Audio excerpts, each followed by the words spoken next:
continuing to push freedom in the opposite direction of forward, we have this year's Democratic presidential candidate, Kamala Harris, with questionable background that we're going to get to after this block. But first, we got to show you. Now, there is tonight parody of political and celebrity figures just because I don't live in California. We will also have clips of non-parody that are easily confused with reality. Like LD, at the top of this, will you add that Lincoln Project video ad from earlier this week? That's what I wanted to mention. The Lincoln Project video ad is a real ad, and they did have a real pedo in charge of the Lincoln Project at one point in its history. This real ad features former alpha male Sam Elliott, who is like a cowboy biker iconic actor who has loaned his non-AI voice. I'm pretty sure this is him doing it real. It's a real commercial. And that's why I want to distinguish from Mr. Reagan clips that we're going to play for the rest of the show. But you're going to have like the defining line between the idiotic reality and the meme world is like blurry these days. I can understand why Gavin's all scared, because those folks can't tell the difference. We can tell the difference, and I just told you the difference, and now you know, and knowing is half the battle. The other half is showing up. G.I. Joe never taught us that, but you're learning it here on Grand Theft World. So without further ado, we want to go to the Lincoln Project, and then we're going to hear about Kamala's big interview with Oprah, and then she did a one-on-one interview without Tim sitting there talking about tacos and stuff like that. So we're going to check into these various things, and word saladese is something you're going to learn to speak in this block. And I think it's the language of the future. If they're going to win, you better learn to speak word saladese. And then we'll get to a couple of her campaign ads along the way. Last but not least, Kamala's $4 trillion tax on Americans is going to be explained by Patrick Bet-David. And for people who understand the free market, entrepreneurism, freedom in general needs the free market and entrepreneurism to survive. It's an attack on us by the communists. I think it'll become clear after he explains it with the detail and nuance that this situation deserves. So let's get to it. And let's go to the Lincoln Project. Not a joke. No diddy. I can't believe we're having this conversation again. So here we go. You know who the candidates are. You know what's at stake. One candidate promises a divided America filled with lies and hate. And one stands for change. Kamala Harris has more courage, more honor, more guts than this guy ever had. So you decide, are we really going back down that same fucking broken road, or are we moving forward towards hope, towards freedom, towards change? We know a strong middle class has always been critical to America's success. There's promise that lies in change, and the time for change is now. So what the hell are you waiting for? Because if it's the woman thing, it's time to get over that. It's time for hope, for change. It's time to be a man and vote for a woman. All right, let's get to Oprah, as Crystal said, and we'll review. So as you guys will remember, Kamala and Oprah set up a big campaign event, notably not an interview, although they tried to make it look a little bit like an interview. We had some of the choice moments of the event, which was basically scripted and mostly on teleprompter from what we could see. Let's take a listen. What is on your heart to say to the American people as we have 47 days until November 5th? What's on your heart? To say to particularly those people who are still undecided or maybe indifferent or on the fence still. We love our country. I love our country. I know we all do. That's why everybody's here right now. We love our country. We take pride in the privilege of being American. And this is a moment where we can and must come together as Americans, understanding we have so much more in common than what separates us. Let's come together with the character that we are so proud of about who we are, which is we are an optimistic people. We are an optimistic people. Americans, by character, are people who have dreams and ambitions and aspirations. We believe in what is possible. We believe in what can be. And we believe in fighting for that. That's how we came into being. Because the people before us understood that one of the greatest expressions for the love of our country, one of the greatest expressions of patriotism, is to fight for the ideals of who we are, which includes freedom to make decisions about your own body, freedom to be safe from gun violence, freedom to have access to the ballot box, freedom to be who you are and just be, to love who you love openly and with pride, freedom to just be. Freedom to just be. It took a while to get there. I mean, I think the main problem I have with a lot of these answers is that it always takes forever to actually get to anything about others. And it's not just like, well, in America, and like the weird inflection, also the hand gestures is very Ricky Bobby-esque to me. Even though it was literally on a teleprompter, she knew the question that was there from photos that were from the background. I just couldn't believe that that's the best you could come up with. It reminds me of Dana Bash interview, which she's like, what's your day one agenda? And she's like, well, and it's like, takes forever to get there. She always does the like, she didn't do it in this answer, but she always does the like, oh, I'm a middle class. I grew up middle class. Yeah. It's like a meme. It's like a meme now at this point. I grew up in a middle class family. But I have to tell you, I mean, it is wild to see. We talked earlier about how much her favorability rating has skyrocketed. And, you know, I think she's trying to go for the like generic Democrat vibe. And that's what this answer feels like. It's like, let me just throw in a bunch of Barack Obama-esque buzzwords about like unity and what unites us is greater than what divides us, and we fight and we have values and whatever, and just like put it all together and serve it out to you. And you know, that's kind of what the vibe she's going for. And so I think that, you know, that's consistent with the answer she gave. It's also the sort of thing, I don't know, for whatever reason, I think because Trump is so wild that now that she's the standard bearer and not Biden, it hits for people a little different because it does just feel like very sort of normal politician speak. And it's like for a decent chunk of America, roughly 50%, they're like, yes, just give me something that sounds kind of normal. Like that's all I want. And that's what, you know, that's the spot she's landing in. Yeah, I don't know. She did give at least one interesting answer on guns. Let's take a listen. It was so powerful at the convention when you said you have guns. No, at the debate. I'm a gun owner. Tim Walz is a gun. I did not know that. If somebody breaks in my house, they're getting shot. Yes. I hear that. I hear that. Probably should not have said that. But my staff will deal with that later.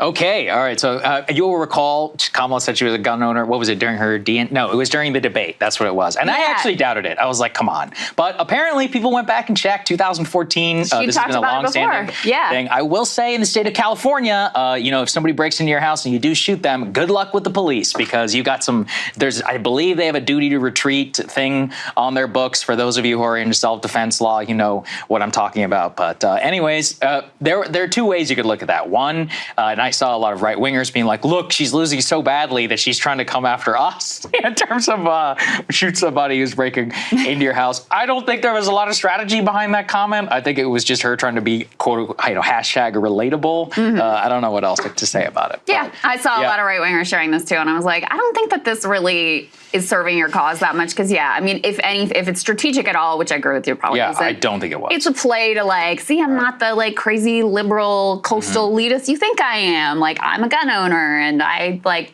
also want to defend my home, which is again very relatable sentiment. So I don't know.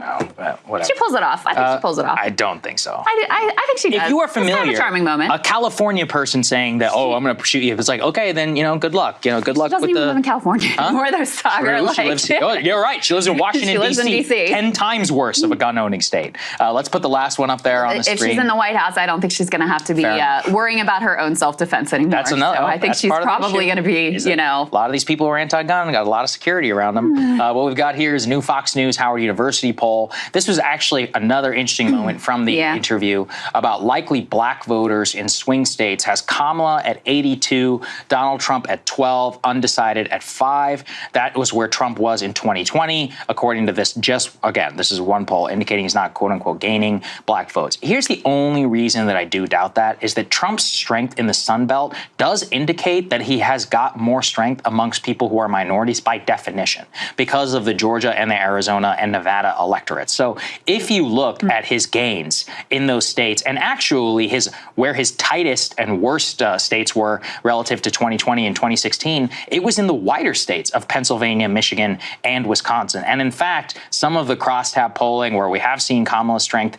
in some of the battleground states in the upper Midwest have been because specifically of gains amongst white voters in much wider states on average than the rest. So you take that for what it is, but there was an interesting moment. Emily and Ryan covered it, the Kamala at the Black Journalist event, where she's like, look, I'm not taking black votes for granted. And I mean, honestly, you shouldn't. You know, looking again at the Georgia strength, at the Trump strength in Arizona, and if we look again at those 2020 returns of Donald Trump, specifically in the Laredo and South Texas area among Hispanics, and then you put that on top of Nevada and Arizona, you could see very clearly that there is some strength there for Trump amongst Latinos. And actually, Kamala, for example, is running Spanish-only language ads on border security alongside Ruben Gallego. So the difference in the national conversation compared to how they're trying is totally separate from what it actually looks like at an executing level. The economy is failing, and if I'm elected to 4 more years, things are only going to get worse. And so I, Kamala Harris, want to encourage every little girl in America to follow the same career path as me. Prostitution. When I was a prosecutor back in San Francisco, I was an ambitious young woman. If I thought a man could help me with my career, you'd better believe I was hooking up with him. Oh, yeah. Finally, I met the ultimate sugar daddy, San Francisco Mayor Willie Brown. Willie Brown, who once dated Harris, says he's excited a black woman is on a presidential ticket. It was wonderful to have that kind of ongoing, daily activity relationship. Now, Brown is widely credited with helping to launch the senator's career. Willie was married at the time, and so I was what's called a mistress. As Willie Brown's mistress, I was given lucrative positions in California state government. These were essentially fake jobs, stealing from California taxpayers. For one job, I met just 2 days per month and was paid about $250,000 per year. And so when Donald Trump asks how I'm going to deal with Vladimir Putin or Kim Jong-un, well, let's just say I got a lot of experience dealing with powerful men. Some politicians do backroom deals. I do back rub deals. You know what I'm saying? Mr. Reagan. I'm Professor un-distort, and I approve this message. All right, let's get to Kamala Harris, okay? After 67 days of being the nominee, she sat for her. People are calling it the first solo interview. Yeah, I don't know what she did. Oprah. I don't think that counts. So I guess it doesn't like count. A counseling session. But she decided to sit down with MSNBC's Marcus Rule. And that was, oh, wait, so I'm sorry. Stephanie Rule. Oh, yeah. Different Rule. Stephanie Rule. Now, in case you are unfamiliar with Rule and why Kamala Harris decided to do an interview with her, she has spent the last several weeks saying that Kamala Harris actually does not need to do any hard-hitting interviews, and there's nothing wrong with only taking softballs. Here's a clip from her on Camille and Bill Marsha. I just said I'm not going to vote for her. Harris is not running for perfect. She's running against Trump. Ugh. We have 2 choices. And so there are some things you might not know her answer to. And in 2024, unlike 2016 for a lot of the American people, we know exactly what Trump will do, who he is, and the kind of threat he is to democracy. I don't know. It's unclear to me. I don't think it's a lot to ask her to sit down for a real interview as opposed to a puff piece in which she describes her feelings of growing up in Oakland with nice lawns. Then I would just say to that, when you move to Nirvana, give me your real estate broker's number and I'll be your next door neighbor. We don't live there. I want that broad, said Kamala Harris when she saw that. Yeah. jumped out of her chair. Yes. I'll be your neighbor. No, I'll be a Haitian family. Yes. My duck will be missing. So she decided to sit down with Stephanie Ruhle, give an interview. Like I said, and I want to get your comment. I listened to this. I do feel physically dumber. Having listened to it, and as someone who has, my entire life going to school, I couldn't open a textbook. I wouldn't pay attention. I'd wander off, daydream, and then the bell would ring. It's very hard for me to follow things that are nonsensical and fundamentally uninteresting. It took me multiple listens to try and make sense of what she was saying. Comment below, did you find it incredibly difficult? And I really, not saying it's a guarantee, there could be a red wall landslide. You're going to see the polls be affected by this. I think the strategy of gaslighting, of just claiming the opposite of what you've done, we're going to make things more affordable. People go, well, hold on, we're going to bring down inflation. People going, I know that's not true. The whole strategy of saying the opposite of what is true, I think is going to backfire because people inherently know. That's why they still say that Donald Trump is better on the economy. So most of it is word salad. I know you have a lot, but let's talk about it on the individual issues because we... No, I don't want to say anything on this. I just want to your point, she did an interview with Chris Hayes. I want the researchers to pull that for the very end because even Chris Hayes is having a hard time justifying how that interview went and the answers on inflation specifically. Yes. Crazy. So pull that research. So all references are available, link in the description, louderwithcrowder.com every day. If we got anything wrong, let us know. And we're doing our best to parse through the word salad and fact check. So Ruhle started by asking Kamala about people not aligning with their policy. Just listen to the question, then I'll give you the nonsensical answer. You just laid out your economic vision for the future. Yeah. But still, there are lots of Americans who don't see themselves in your plans. For those who say these policies aren't for me, what do you say to them? Okay, so we wanted to separate this. So you see the question? Seems pretty straightforward. Now you have Kamala's response.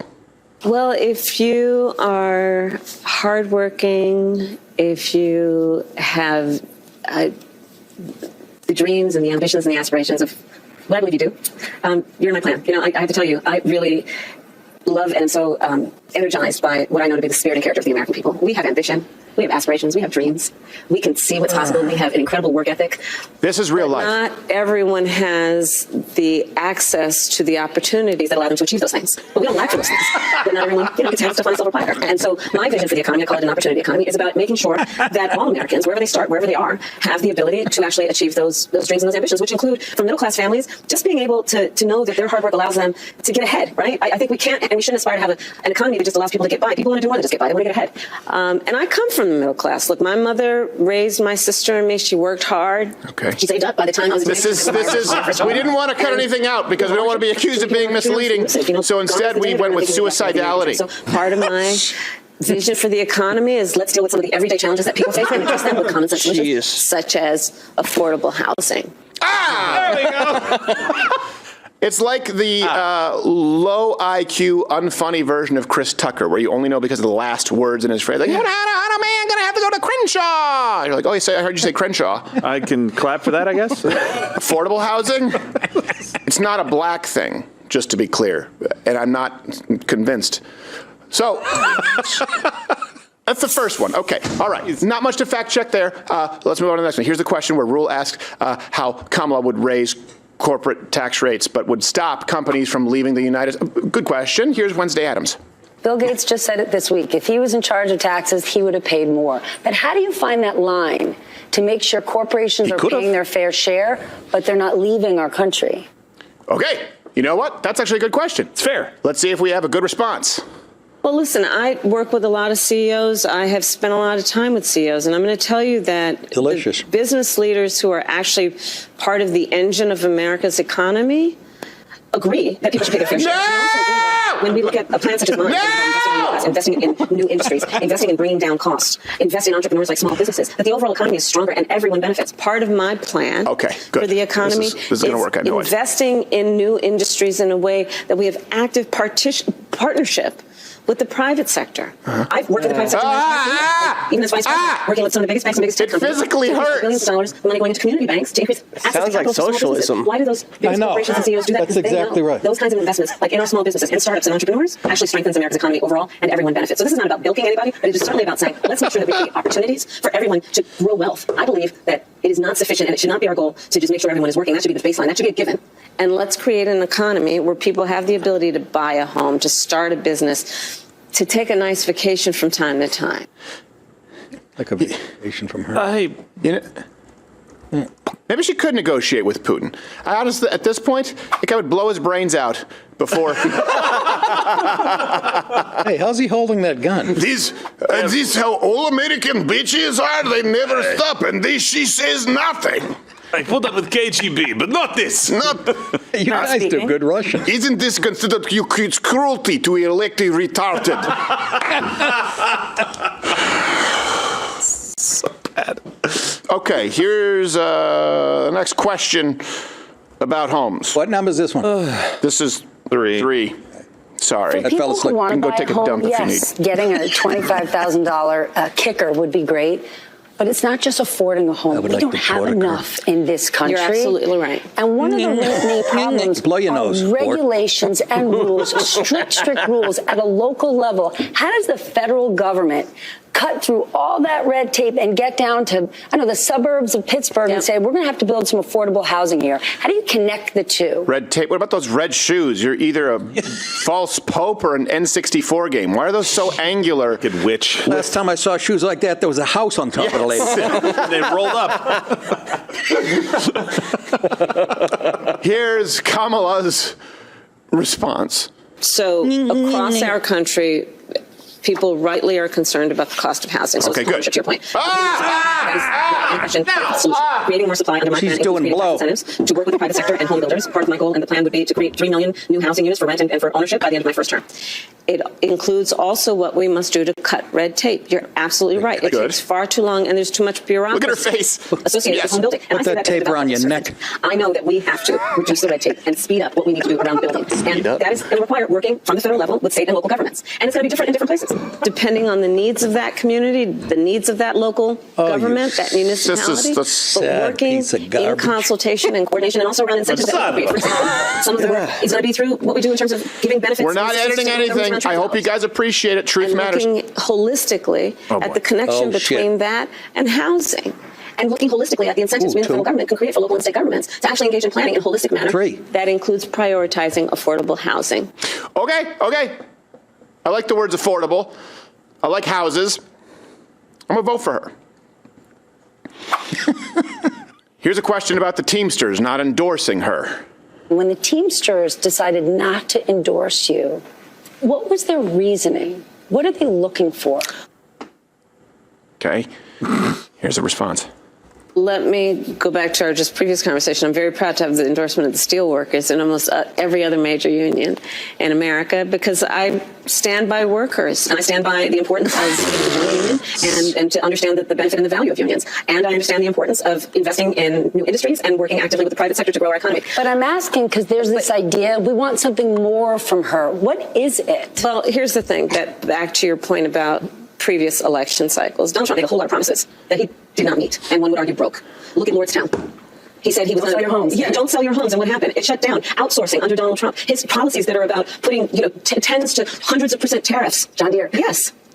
So part of the challenge, and I don't disagree that it's a challenge, got to earn the vote of everybody, is reminding people of fact, regardless of what somebody says in a small rally somewhere.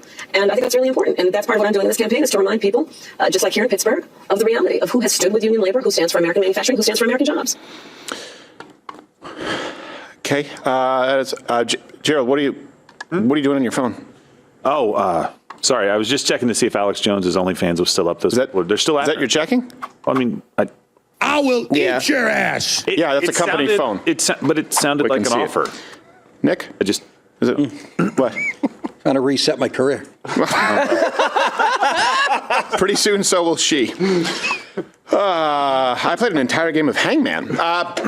And you hung yourself. Here's another question on which, by the way, the answer makes. I hope you can appreciate that we are making sure you see all of it. because people would not believe it. They would say you edited out the key parts. So tell me if you think there was anything there that we fast forwarded that you could still hear that was a valid plan. Here's Rule pressing Harris on banning the sale of U.S. steel to a Japanese company. U.S. Steel. Yes. Right? When you think Pennsylvania, when you think Pittsburgh, you got the Liberty Bell in Philly, and you got U.S. Steel in Pittsburgh. That's right. A Japanese company wants to buy them. Mm-hmm. You are opposed to this idea. Many people are. But if the deal doesn't go through, they have said people could lose jobs. They could close mills. They could leave the state of Pennsylvania. I mean, that is like moving the Liberty Bell to Newark. So which is more important? It's not like that at all, but here is the answer. It's most important that we maintain America's ability to have American manufacturing of steel by American workers for a number of reasons. Which includes growing the economy and how I think about the economy overall. Investing in new industries. There is not a new industry that I can imagine that is not going to require steel as a manufacturing of steel as a fundamental part of what. Yes, the industries need steel. And having American That's workers true. in an American company manufacturing that steel for those new industries is going to be critically important, not only in terms of our economy, but also in the context of national security. Most people now we understand that steel is important, Ms. Harris. And over-reliance on foreign manufacturing, that we have to be intentional about U.S.-based manufacturing. And of the products that we have to prioritize, steel is one of them. And that's always going to be my priority. Steel is always going to be your priority. This is such an insult to the American public. Yes. She's talking about steel and building shit, and she's running against Donald Trump. Yeah. Just that alone. Not to mention they try to kill him twice. You'd think you might give him the benefit of the doubt. Yeah, you think you might. But also, here's a fun fact about that. She wasn't even right. I don't know if you know this, but the steel production, when we're talking about U.S. Steel, it would not move to Japan. In fact, Nippon Steel agreed to keep their headquarters in Pittsburgh, honor union contracts, and that they would maintain the U.S. Steel name. Yes, and by the way, U.S. Steel is begging for this because they're going to go out of business if they don't get it. Yes. Very soon. I don't think she knows anything about American steel. Someone could teach her with like a wrench set. It's steel, Kamala. You could have just stopped at anything. I'm joking, of course. I'm joking. This is very frustrating. Hey, if you're still watching, this is the part where Elections have consequences, right? And this is what happens if Kamala Harris becomes a president. They have unveiled their tax plan of how much money they're going to take from you and it's going to go to the U.S. government. By the way, when you hear this tax plan, we're going to break it down. Most people don't have time to go through this. We will in a very fast way because here's what's going on. The constant narrative you hear is the wealthy don't pay their fair share in taxes, right? It's the poor that pay the taxes, but not the wealthy. Watch this. Bottom 50% of taxpayers in America versus the top 50%. What percentage of all the taxes in the U.S. do you think the bottom 50% pay? You ready? 2.3%. You know what the top 50% pays? 97.7%. Now, you may say you're a Kamala person. You may say, well, Pat, how about the top 1%? It's the top 1% that's not paying any of the taxes. Really? Here's a chart for you. The top 1% pays 42.3% of all the taxes the government gets. So what the hell is this narrative about the fact that rich people don't pay their taxes? By the way, very simple question you got to ask. This unrealized capital gains that they're talking about on what's going to happen to people over $100 million, we use ChatGPT to find that if this were to pass, how much a lot of the wealthy people like Musk would have to pay just in unrealized capital gains. We'll show you the number. But the main question you have to answer is the following. Would you rather have all this money go to the government and see how they handle the money? Maybe it'll end up in Zelensky's hands. Or would you rather have this money be in entrepreneurs, job creators like Musk that continue to reinvest into the companies and grow it? Who would you rather trust that money going to? We're going to talk about all of this stuff today. Okay, so if you get value out of this video, give it a thumbs up and subscribe to the channel. And before we go through the entire tax plan Kamala has, let's look at a few different things. Number one, yourself. If you own stocks, if you have money in the stock market, as of July 1st, 2024,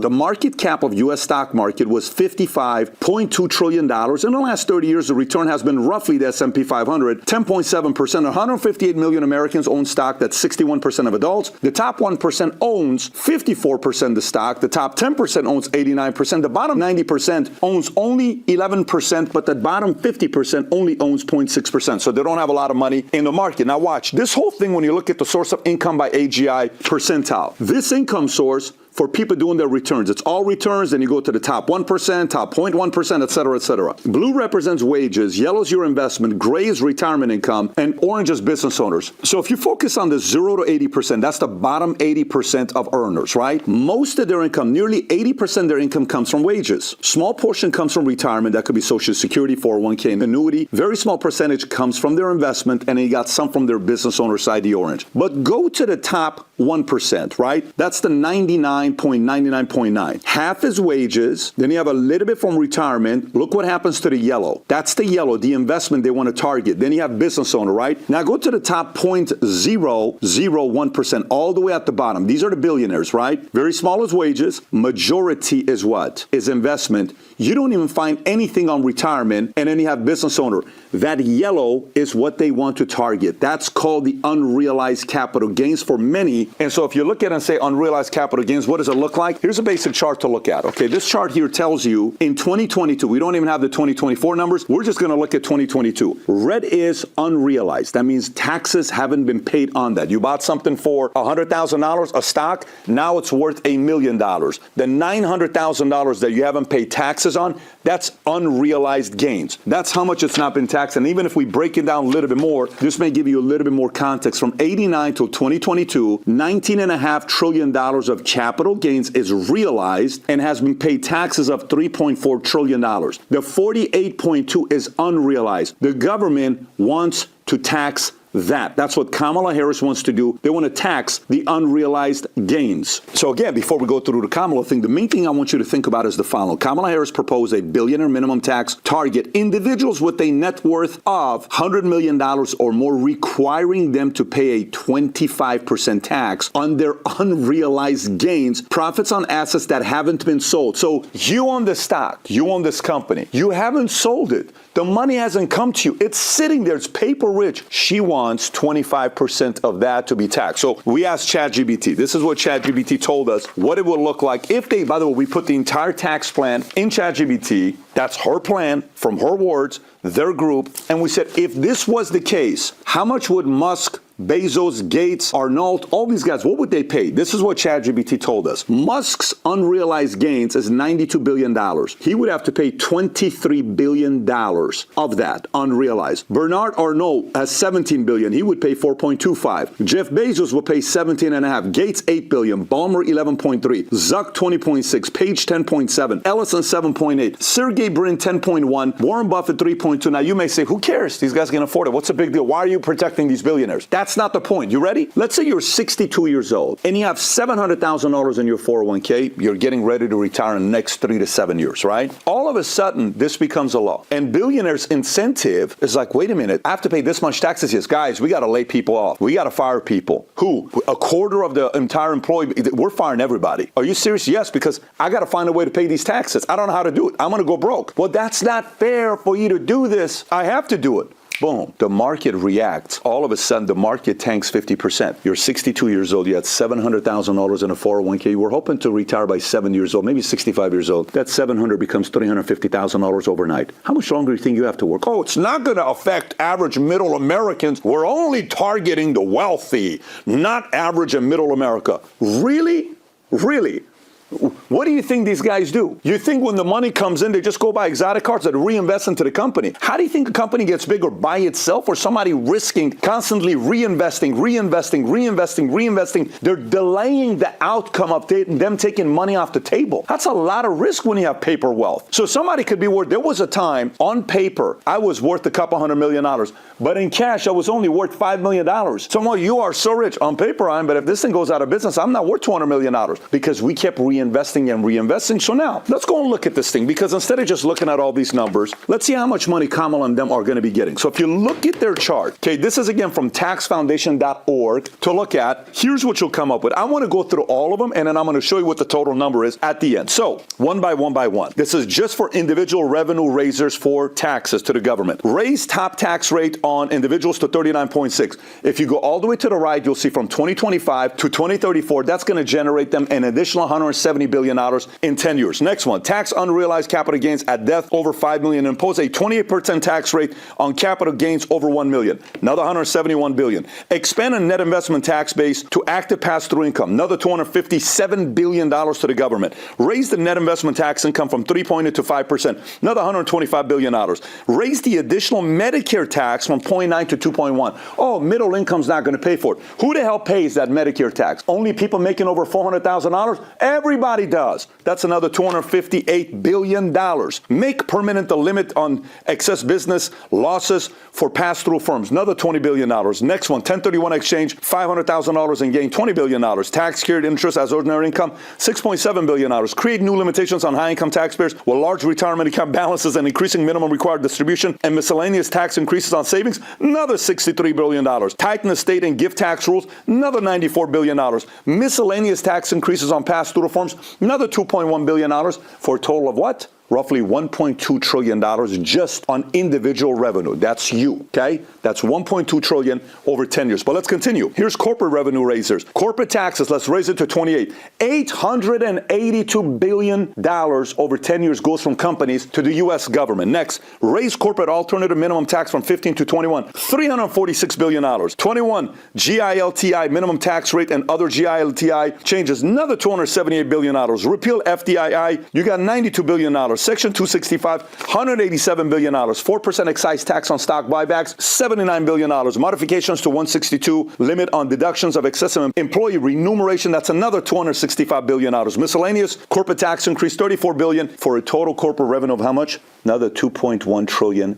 So far, we're at 3.4 trillion. Now, here's other revenue raisers, right? Impose a 25% minimum tax on unrealized gains for, boom, this is the one with $100 million. Look how much it raises. $516 billion. You know what they fear? A guy like Elon Musk becoming too wealthy and buying companies like X, buying companies like, whatever other things he's going to buy. They don't want that kind of control. They want the government to have that control, right? Levy on under-taxed profits, rule on large, $225 billion. Changes on tax compliance and administration, another $24 billion. What's the total here? $766 billion.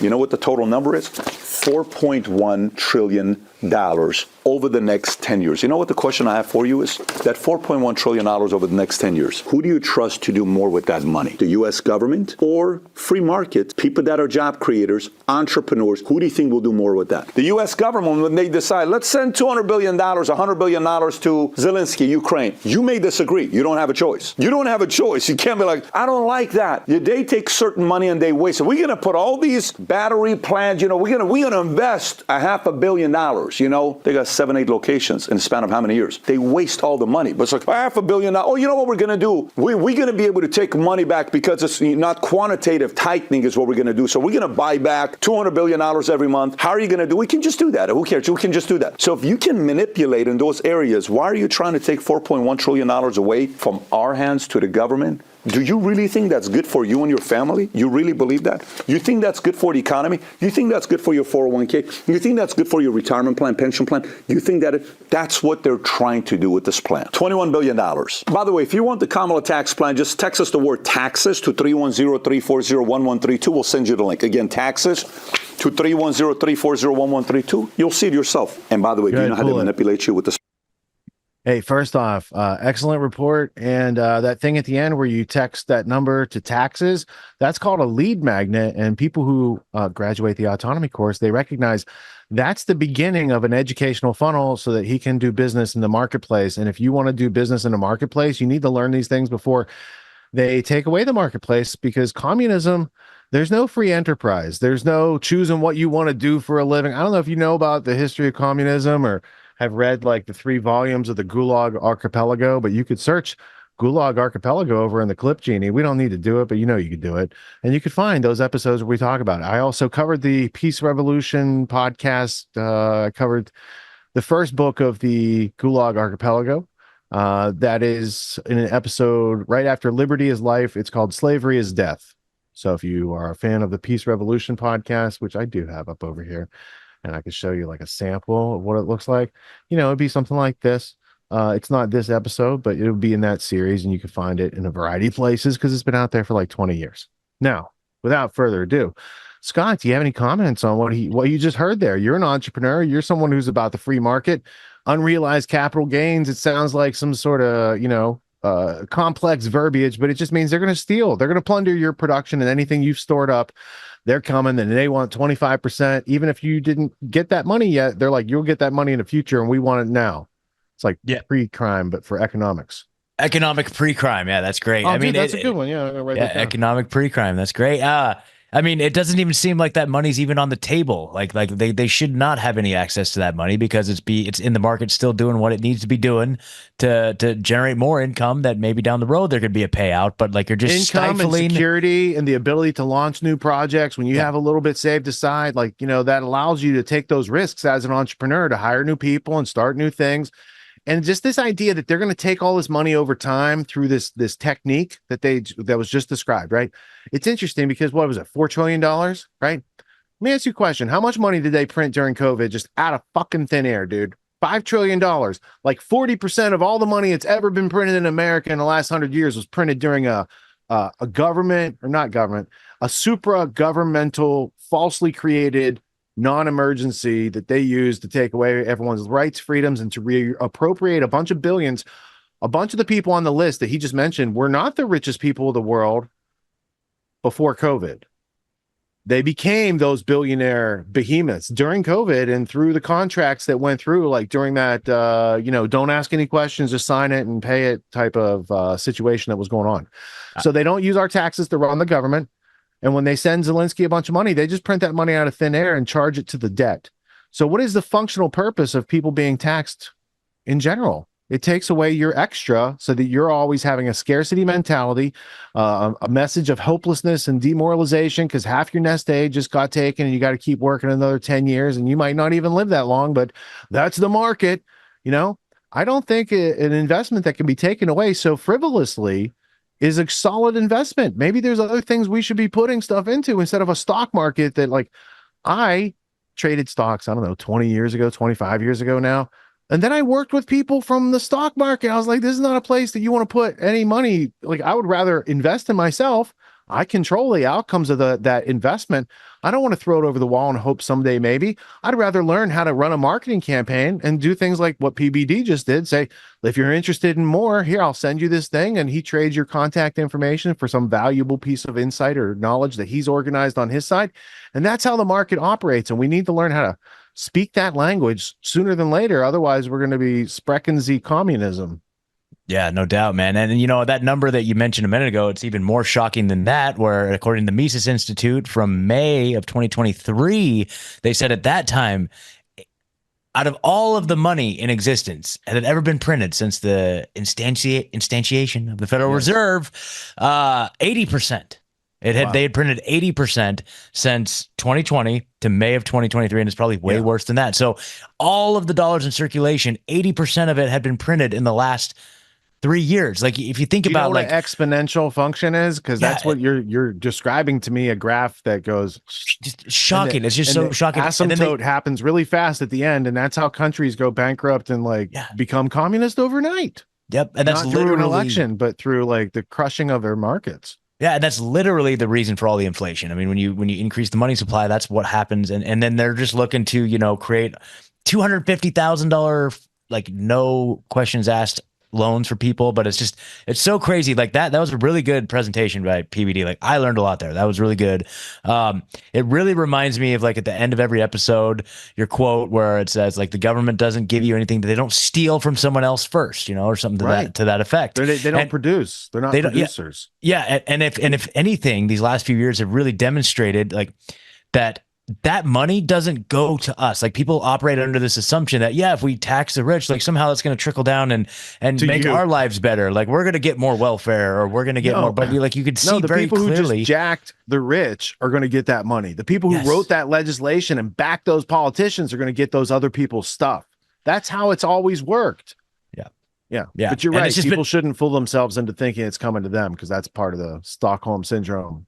Correct. And so, just evidence that we can see on a day-to-day basis, it's all going to foreign countries. It's all going to fight their wars, which it technically comes right back to us, to Raytheon and Boeing and all those guys. And, not to mention I looked it up, $882 billion national or the NDA, National Defense Authorization Act for 2024. You know what I mean? Like that money's just going right back into the pockets of these warmongers and stuff. You can look at the case of Maui. Those folks, you know, they could have given them $1 billion and like fixed everything. You know what I mean? But they gave them all $700, and to this day, it's still it's completely ravaged out there. You know, they don't care at all about the people. They don't give any care towards, you know, improving our lives whatsoever. It's 100% corruption. It's 100% captured by local corrupt entities, like domestic corrupt entities, and foreign corrupt entities. You know, it's you can just look at like the food stamp, the unlimited food stamp cards for people that aren't even U.S. citizens that are here. Just it goes on and on and on and on. But at the end of the day, they're looking to increase their ability to steal from, you know, whoever they can to enrich their cronies. And it's just unacceptable. And if you don't see it by now, I don't know what to tell you. Yeah, I don't approve of the military industrial complex, but I do approve of taking care of veterans who didn't know any better and lost various aspects of their livelihood and their lifestyle because of those situations and the antics that went on over there. So Agreed. if you want to give out some EBT cards to some people who just came here and they made it here in a raft from Haiti because the CIA overthrew their government again, have at it. But can we take care of the people in this country first? Because this is why we live here with each other and not someplace else. This is what America is about. And we do have defined borders for a reason, just like you have a defined border. It's called your skin. And if something breaches your skin, you get pretty upset about it. How do you think a nation feels after everyone's like open wound for 4 years at a time? And then we're, you know, where the borders are, but then we're not the borders are whenever convenient. Like you have to have like a goldfish mentality to not see the contradiction between she says over here she'll take the guns, but over here she says she won't take the guns. It's like, well, maybe she's just saying that for the audience because over here she looked a lot more serious and had a lot more backing, and that fits in an overarching supranational agenda to disarm the only country in history of this planet to be able to raise itself up from the slavery of the world's largest empire to be able to hold its own sovereignty for at least a couple decades before that empire got its tentacles back over here and took us over by non-military means, because they got their ass kicked in 1814 at the Battle of New Orleans. And they came back in a different way with a different tactic. And they're a 1,000-year-old empire. We're a 200-and-some-year-old country. We're still learning, but we're learning quicker. And Americans might be a little slow on the uptake on this one. But I think it's becoming clearer and clearer that the globalists, the people who want the worldwide communism, they don't like Trump. So just like people voted for Biden because they don't like Trump, I might vote for Trump just because I don't like the New World Order and all this type of degradation and destruction in my country. I don't know. I disbelieve in voting after 2004 and seeing how things really worked. But I'm willing to, adopt. I can go to a place. I can register. I could do all that stuff because at some point we all have to take action, educated action on what we need to do to protect our freedom and liberty. And the opposition we face, like they're very well funded and organized, and they're all on the same page about how communism works and gets into the cracks of America and divides and conquers. We have to be a couple steps ahead, and they're trying to destroy freedom because they're afraid of it, because they're ignorant of it. And you can't destroy something that you're afraid and ignorant of because you're not going to know enough to totally take it out. So freedom is going to get emboldened and strengthened no matter who goes to the White House. Freedom is going to start precipitating more in individuals' lives because I think they have enough self-respect to start demanding it when they're not getting it handed to them anymore. Yeah, I agree. And just to speak on that, like I made a post this last week and I've just been saying like, I the last 4 years, since COVID, but in particular during the Biden administration, I've leveled up more than I ever have in my life, dude. I don't even care. Like I know my grocery bills have gone up. Gas has been more expensive, but in spite of all that, like I have not even I put in the effort on a day-to-day basis to improve my life the best I can. And so I don't even care who gets into office next 4 years, regardless of who it is. I am still going to crush to the maximum amount. And I'm just going to continue to move in that trajectory. And that's the mindset I have. And I don't even care. You know what I mean? Like everybody's just, And I have compassion for people that have been crushed by all the policies and stuff, but it's like, just, you got to get in the mindset of like, I don't care, man. My life has been better under the Biden administration than any time in my life. So what does that say? Does that just inherently mean that it doesn't matter to me who's in office? It doesn't matter to me who's in office. I'm just going to go do this no matter what. That's good attitude. Yeah. With those new tax laws, everyone's like, they're doing it like, what's going on? I hear you, man. I think but because it's like, so I don't know. irrational. No one ever even thought that they're going to come after you for unrealized capital gains. Like that's straight out of Looney Tunes world right there. It is. It really It's almost is. as loony as Kamala's background with the Irish slavers who had thousands of slaves. And I don't know if she didn't think that people were going to find this, or if she just didn't. She's like, they'll find out after she's president, maybe, because they can make her president and like any minute now. They could just like the guy could pass away or something. I don't know. They forget to feed him. They forget to like walk him. Whatever they got to do to keep Biden alive. If they forgot to do that, she'd become president right away, and then it'd be a moot point.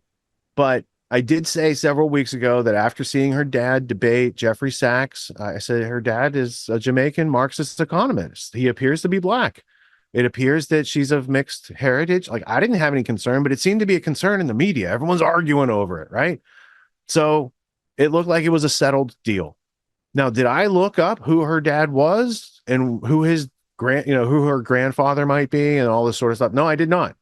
I did not, because I didn't care about that topic. However, Candace Owens did.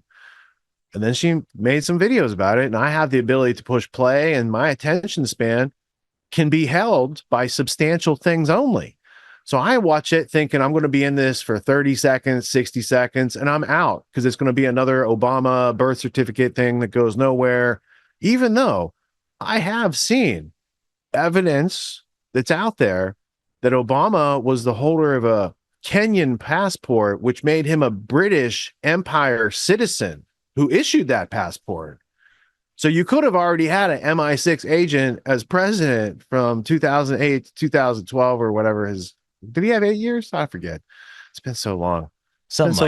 This journey. So anyway, you might have already had like foreign agents taking over the country and stuff, but Kamala's background and Candace's looking into it, it brings up, first off, it's just like a study on how to use public records and like how to reconcile names that are misspelled, because there's various reasons for misspelling, especially if a plantation owner is like listing the livestock.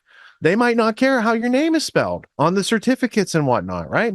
So anyway, there's a interesting Irish on both sides story that you're about to hear about her Jamaican father.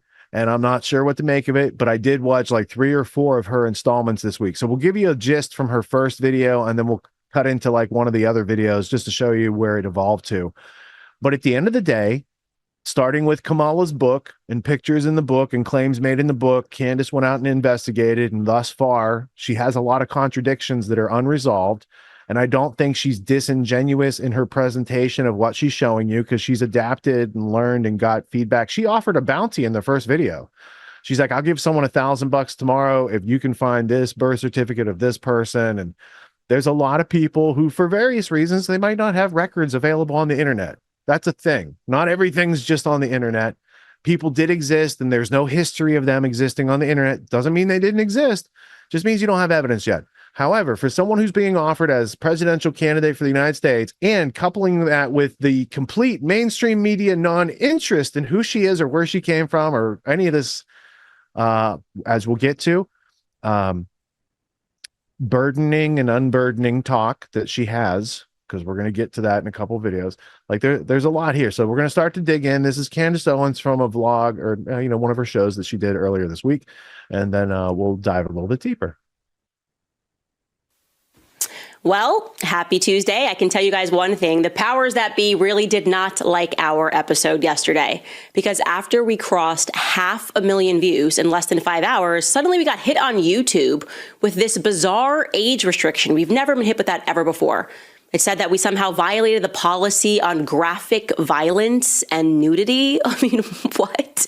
We literally just read Kamala's book and pointed out a major discrepancy. Mainly that her grandmother, who she produced a photo of herself with, happened to die before Kamala was born. So yeah, seems a little odd. Just asking questions here. Well, today we were able to secure the birth certificates and the death certificates and some marriage certificates, which confirm that Kamala either made a huge mistake, all by accident, or she outright lied because she wanted to convince the public that she was black. Do not go away, you guys, because this is about to get crazy. Welcome back to Candace.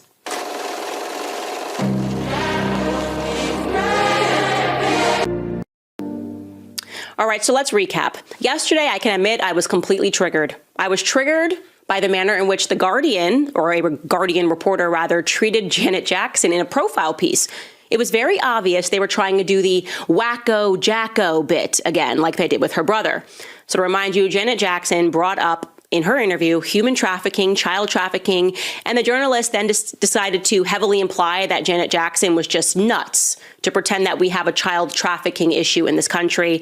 And then when the reporter switched gears and asked her about supporting Kamala Harris as the first female black president, you know, Hollywood's all got to get in line and support this woman or else, Janet Jackson simply said that she had heard that Kamala was not black and that she was in fact Irish, and the media predictably went completely crazy. I mean, here are some of the headlines here. NBC, Janet Jackson tells interviewer she's heard Kamala Harris is not black, echoing election disinformation. Oh, love that word. Newsweek, Janet Jackson's Kamala Harris remarks spark black backlash. The Independent, she's not black. Janet Jackson makes shocking comments about Kamala Harris's heritage. And of course, the New York Times, Janet Jackson repeats false claims about Kamala Harris's race. False claims. So to be clear, all Janet Jackson said was, quote, "That's what I heard, that she's Indian, that her father's white. That's what I was told. I mean, I haven't watched the news in a few days. I was told that they discovered that her father was white." Okay, that is all that she said that led to all of this craziness in the media trying to paint her like she was some sort of a psycho. And then her manager, a guy named Mo El-Marzi that I'm showing you a picture of here, he offered an apology on Janet Jackson's behalf to BuzzFeed. He said, quote, "Janet Jackson would like to clarify her recent comments. She recognizes that her statements regarding Vice President Kamala Harris's racial identity were based on misinformation. Janet respects Harris's dual heritage as both black and Indian and apologizes for any confusion caused. She values the diversity that Harris represents and understands the importance of celebrating that in today's society. Janet remains committed to promoting unity and understanding," end quote. And guess what happened? Janet Jackson fired him immediately and said that he was not authorized to make that statement at all, and she was not apologizing because she was not sorry, and good for her. I'm glad she fired him. I am so tired of people being so fake, having to apologize for something that should not have yielded any response from the media. In fact, it should have been the opposite. They should have went ahead and investigated the claim that Kamala Harris is black, gotten to the bottom of it fully. But instead, it was a media pylon. And then, after being fired, Mo added to that pylon by referring to Janet Jackson as unbalanced. Like, the person who just worked for her came out and was like, she's unbalanced. I mean, with friends like that, who needs enemies? Then came me. I don't know. I guess I really am the person that has been in these streets, Kamala, because I decided to simply look into her genealogy. Because why on earth is the world trying to convince me that this woman is suddenly black? Like, they just decided she was black because she's running and because there is evidence, it is true, that her father grew up in Jamaica. Your race does not magically change because of where you grow up, okay? If I grow up in Sweden, I don't get to suddenly say I'm white, okay? And what I discovered was quite startling. Now, I'll ask you, when did you first get the idea that Kamala was black? Well, you'll say, yeah, when she kind of started running with Joe Biden. And that claim really came from Kamala herself. When they say a picture is worth 1,000 words, they understood that Kamala Harris published a book in 2019 called The Truth That We Hold. And presumably the book was filled with truth that she was holding. I had a look through it and I saw this picture of her and her grandmother, clearly a black-looking grandmother, on page 282 in the photograph section. It reads, as you can see, visiting my paternal grandmother, Beryl, in Jamaica. Also on that same page, there's another photo of her. Again, you can see it's black and white. I'm not quite sure why it is black and white, but it says, when I was 10 months old, I visited Spanish Town, Jamaica. This is me with my mother and my paternal grandfather, Oscar Joseph. And now this guy looks mixed. He looks Asian of some description, but you can see the idea here is that she's definitely trying to introduce, in a manner of photos, things that make her race look more complicated. So I just decided to investigate that, and immediately things got weird, very weird. First and foremost, because it was very easy for me to determine via just a light search online that Beryl, her alleged paternal grandmother that you just saw, died 4 years before Kamala was born in 1960. So last night we decided to continue our research to see if we could find birth certificates and marriage certificates and death certificates, which could further signify those points, and indeed it did. And it also raised even more questions about her genealogy, so let's go through those. Here is the birth certificate for her paternal grandmother. This is Kamala's paternal grandmother, Beryl. Okay, now you can see on this birth certificate that Beryl is spelled with an I. It's Beryl Magdalene. And you can see the reason why we know this is the correct Beryl is because the mother is listed as Iris Finnegan. Later on, we're going to show you in the book, she names Iris Finnegan as her great grandmother. So that would be Beryl's mother. So we have the right woman. Also, formerly, her maiden name is Allen. That is true. It also says here that she's born in October of 1917. In St. Anne. That's the St. Anne parish of Jamaica. And again, you can see it says that it is signed by Iris Finnegan. Very clearly, this is the woman that we are looking for. This is Kamala's grandmother, alleged grandmother, Beryl. It's also interesting, by the way, that it lists her great-grandmother as a seamstress because Donald Harris, Kamala's father, wrote in a 2020 piece called Reflections of a Jamaican Father, quote, Miss Iris, that again would be his grandmother, was the mother of 8 children, too, was the sweetest and gentlest person one could meet, but underneath it was a tough farming woman who ran the cane farm at Thatch Walk, near Annan Town, jointly owned with her husband, Mr. Christie. Okay, that's weird.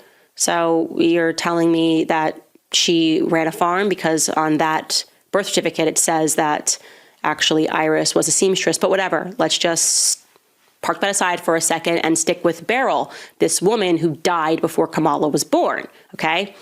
Because I was feeling pretty certain that not too many people were going to be named Beryl and be born in the St. Anne parish of Jamaica in 1917 to a mother named Iris Finnegan. I felt confident that we could find a little bit more data, and in fact, we did, okay? First, we stumbled across Beryl's marriage certificate. Okay, so you can see that right here. And now the name spelling has changed. You have Beryl Finnegan spelled with a Y in the same way that Kamala spells it. And it lists their married date as 1944. Again, you can see the parish that is listed is St. Anne Parish. This is where every piece of Beryl's life seems to take place. It reads here that her calling is a barmaid. And something that jumped out at me was the fact that she's married to someone, as you can see, named Lawford Newland. Okay, so Beryl apparently was married more than once because Lawford Newland is not Donald Harris's father, but Beryl is his mother. So just to be clear, again, it says that she married a guy named Lawford Newland in 1944. When she was 25 years old, okay? It's important to note that that would have been 4 years after she gave birth to Donald Harris, Kamala's father. I find that to be very strange. Also, regarding Kamala's father, we cannot seem to locate, regarding Lawland Newland, the person that she married, we can't find him. Can't find him anywhere. We cannot find a birth certificate.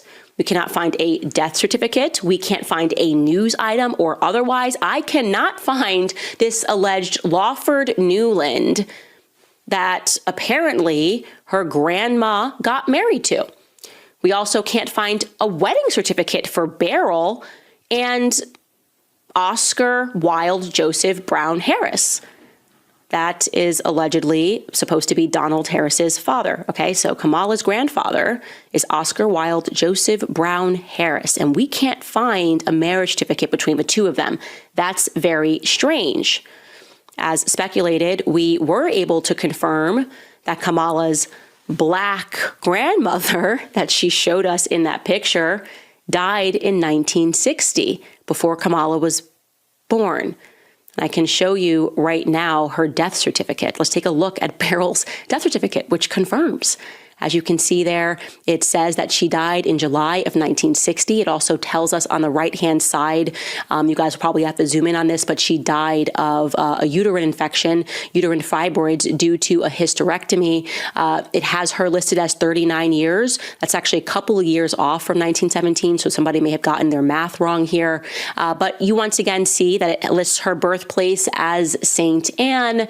And so this is a huge scandal. Just an absolutely huge scandal. Kamala Harris published in her book that she was standing next to her Grandma Beryl. But Grandma Beryl died in 1960, 4 years before Kamala Harris was born. So who the hell is the real Beryl? Who is that woman standing next to Kamala Harris? And do you know what I noticed about that woman standing next to her? She looks a lot like the woman that Kamala claims in her book is her great-grandmother, Iris. Now, that's Iris Finnegan. Here's the book with my great-grandmother, Iris Finnegan in Jamaica. Now, I'm going to give you the side-by-side of Iris and her alleged daughter, Beryl, who died at 39. Now, that woman on the right is not 39 years old. She's clearly much more advanced in her age. I mean, we know black don't crack. I mean, that's just a scientific fact. So I would put that woman on the right-hand side, who she tried to pass off as Beryl, and I think is the exact same person. I would say that woman looks to be about 65. And then it looks like she's more advanced on the left-hand side. The great-grandmother, that's the same person. When I just believe my own eyes, we're looking at the same person. What do you guys think when you look at those photos? How the hell does a person who is the vice president of the United States pass off a book, claim that these people that are in her book are her black relatives, and nobody bats an eyelash or does even a peripheral search to recognize that the woman that she put forth is implausibly her grandmother? And by the way, I'm going to say this and people can be offended, but the first thing that I thought when I saw the photo of her sitting on her great-grandmother's lap was that this doesn't look like a grandparent affection going on here. Like, this woman looks like she could be working for the family. Quite literally, I thought to myself, this woman looks like she could be the help. And I thought that because there's a lack of affection there. Do you know what I mean? But there's no, like, in both of the photos, there's a lack of affection. It's just like a woman standing next to her. And I obviously know that that was a circumstance. When you're talking about a family that had a ton of plantations, which is the reality. She descends from Irish slavers. That is a fact that Kamala Harris cannot deny. She descends from wealthy Irish slavers who virtually they did own the town. They named the town. It was Hamilton Town, and then it was Brownstown in Jamaica. He had over 1,000 slaves, okay?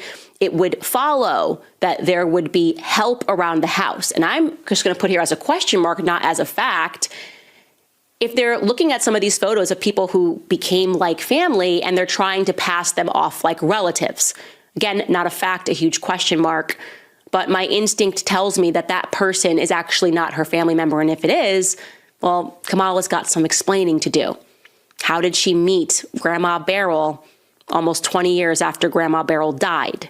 Because Kamala Harris looks to be about 20 in that photo that she presented. Then there's another bit of a mystery, as I said. If Beryl married after her or before her wedding when she was 25 years old to the missing Newland, if anybody can find Newland, please let me know. But if Beryl married at some point Oscar Wilde Joseph Brown, where is their marriage certificate? And where is their divorce certificate? Again, I'm only prodding the narrative here because I'm going to need proof that she's black. The media has now made this a thing, and now you made it so much of a thing that you're attacking people like Janet Jackson when she asks a very reasonable question that you should be able to respond to. And now we have a verifiable lie that Kamala Harris told in her book, or a big uh-oh, because, you know, if I'm being nice, I guess sometimes you think when you're publishing a book that it's a photo of you and your grandmother that you never met or never could have met. Maybe Kamala was just confused and thought it was her grandma, but it was a grandmother that she had, again, never met. The media should be on this, and they should be asking her this question. How did you make this significant of a blunder in your book? And isn't it quite ironic that every photo that you have presented, two of which look like they're the exact same person, one aged on, which begs the question, is that even Kamala Harris in her lap? I don't know. Again, we're at the beginning of this investigation. But it's interesting that amongst all of the relatives, so many Irish white slavers, the only photos that she chose to put in this book are the ones that make it look as though she might be Black. And we have just significantly and without question debunked one of those photos.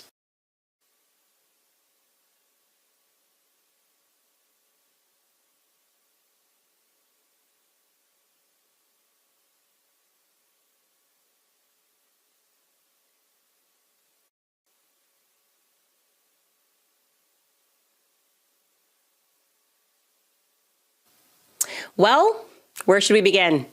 You guys have heard of whitewashing history, but have you heard of blackwashing? Blackwashing is when you're a politician and it's election season and suddenly you have to relate to Black people. So you just sort of start making stuff up to blackify yourself, your history. You start dropping a bunch of slang and colloquialisms and hoping that the people will therefore understand you. Honestly, it's become something of a democratic rite of passage.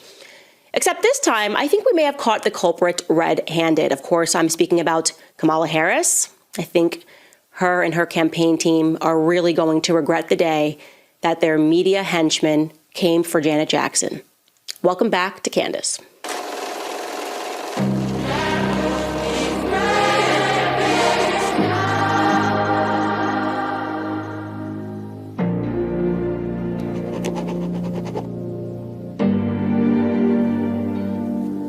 I'm literally buzzing with excitement right now for what we just discovered. Obviously, we are running a little bit late today, but as I said, it will be well worth the wait. So yesterday, we were getting closer and closer, asking questions, obviously, about Kamala's genealogy. If you need to go back, you can do that. Begin with episode 70 and work your way forward to see how this mystery has unfolded. So we were left with some major holes in Kamala's genealogy. We had from her father, Donald J. Harris, that he grew up in Jamaica and was raised by his grandmother, Miss Iris. He effectively wrote an entire piece about his Jamaican heritage and really focused on his grandmother, like she is the person that made the most difference for him. He honorably mentioned Miss Iris's husband, who he only referred to as Mr. Christie, and remained conspicuously silent about his own mother.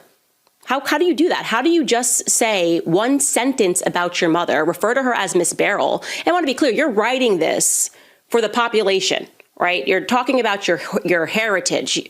Even if you called your mother Miss Beryl, you would probably, for the sake of wanting people to be clear on who you're referring to, list her full name. He didn't do that. He just said one sentence. This is not to, ignore my mother, Miss Beryl. And that was it. And we know that her full name, according to her birth certificate, is Beryl Magdalene Finnegan. And we know that at various times she took on the middle name Christie. He also mentioned in that piece that his father was Mass Oscar. I guess, again, that is kind of a slang way of referring to his father. But I was completely stumped. I was completely stumped as I was looking further into this because I could not find a marriage record between his father, Oscar Joseph Harris, Miss Oscar, and his mother, Beryl Finnegan. Like, this is something that to me seemed really odd.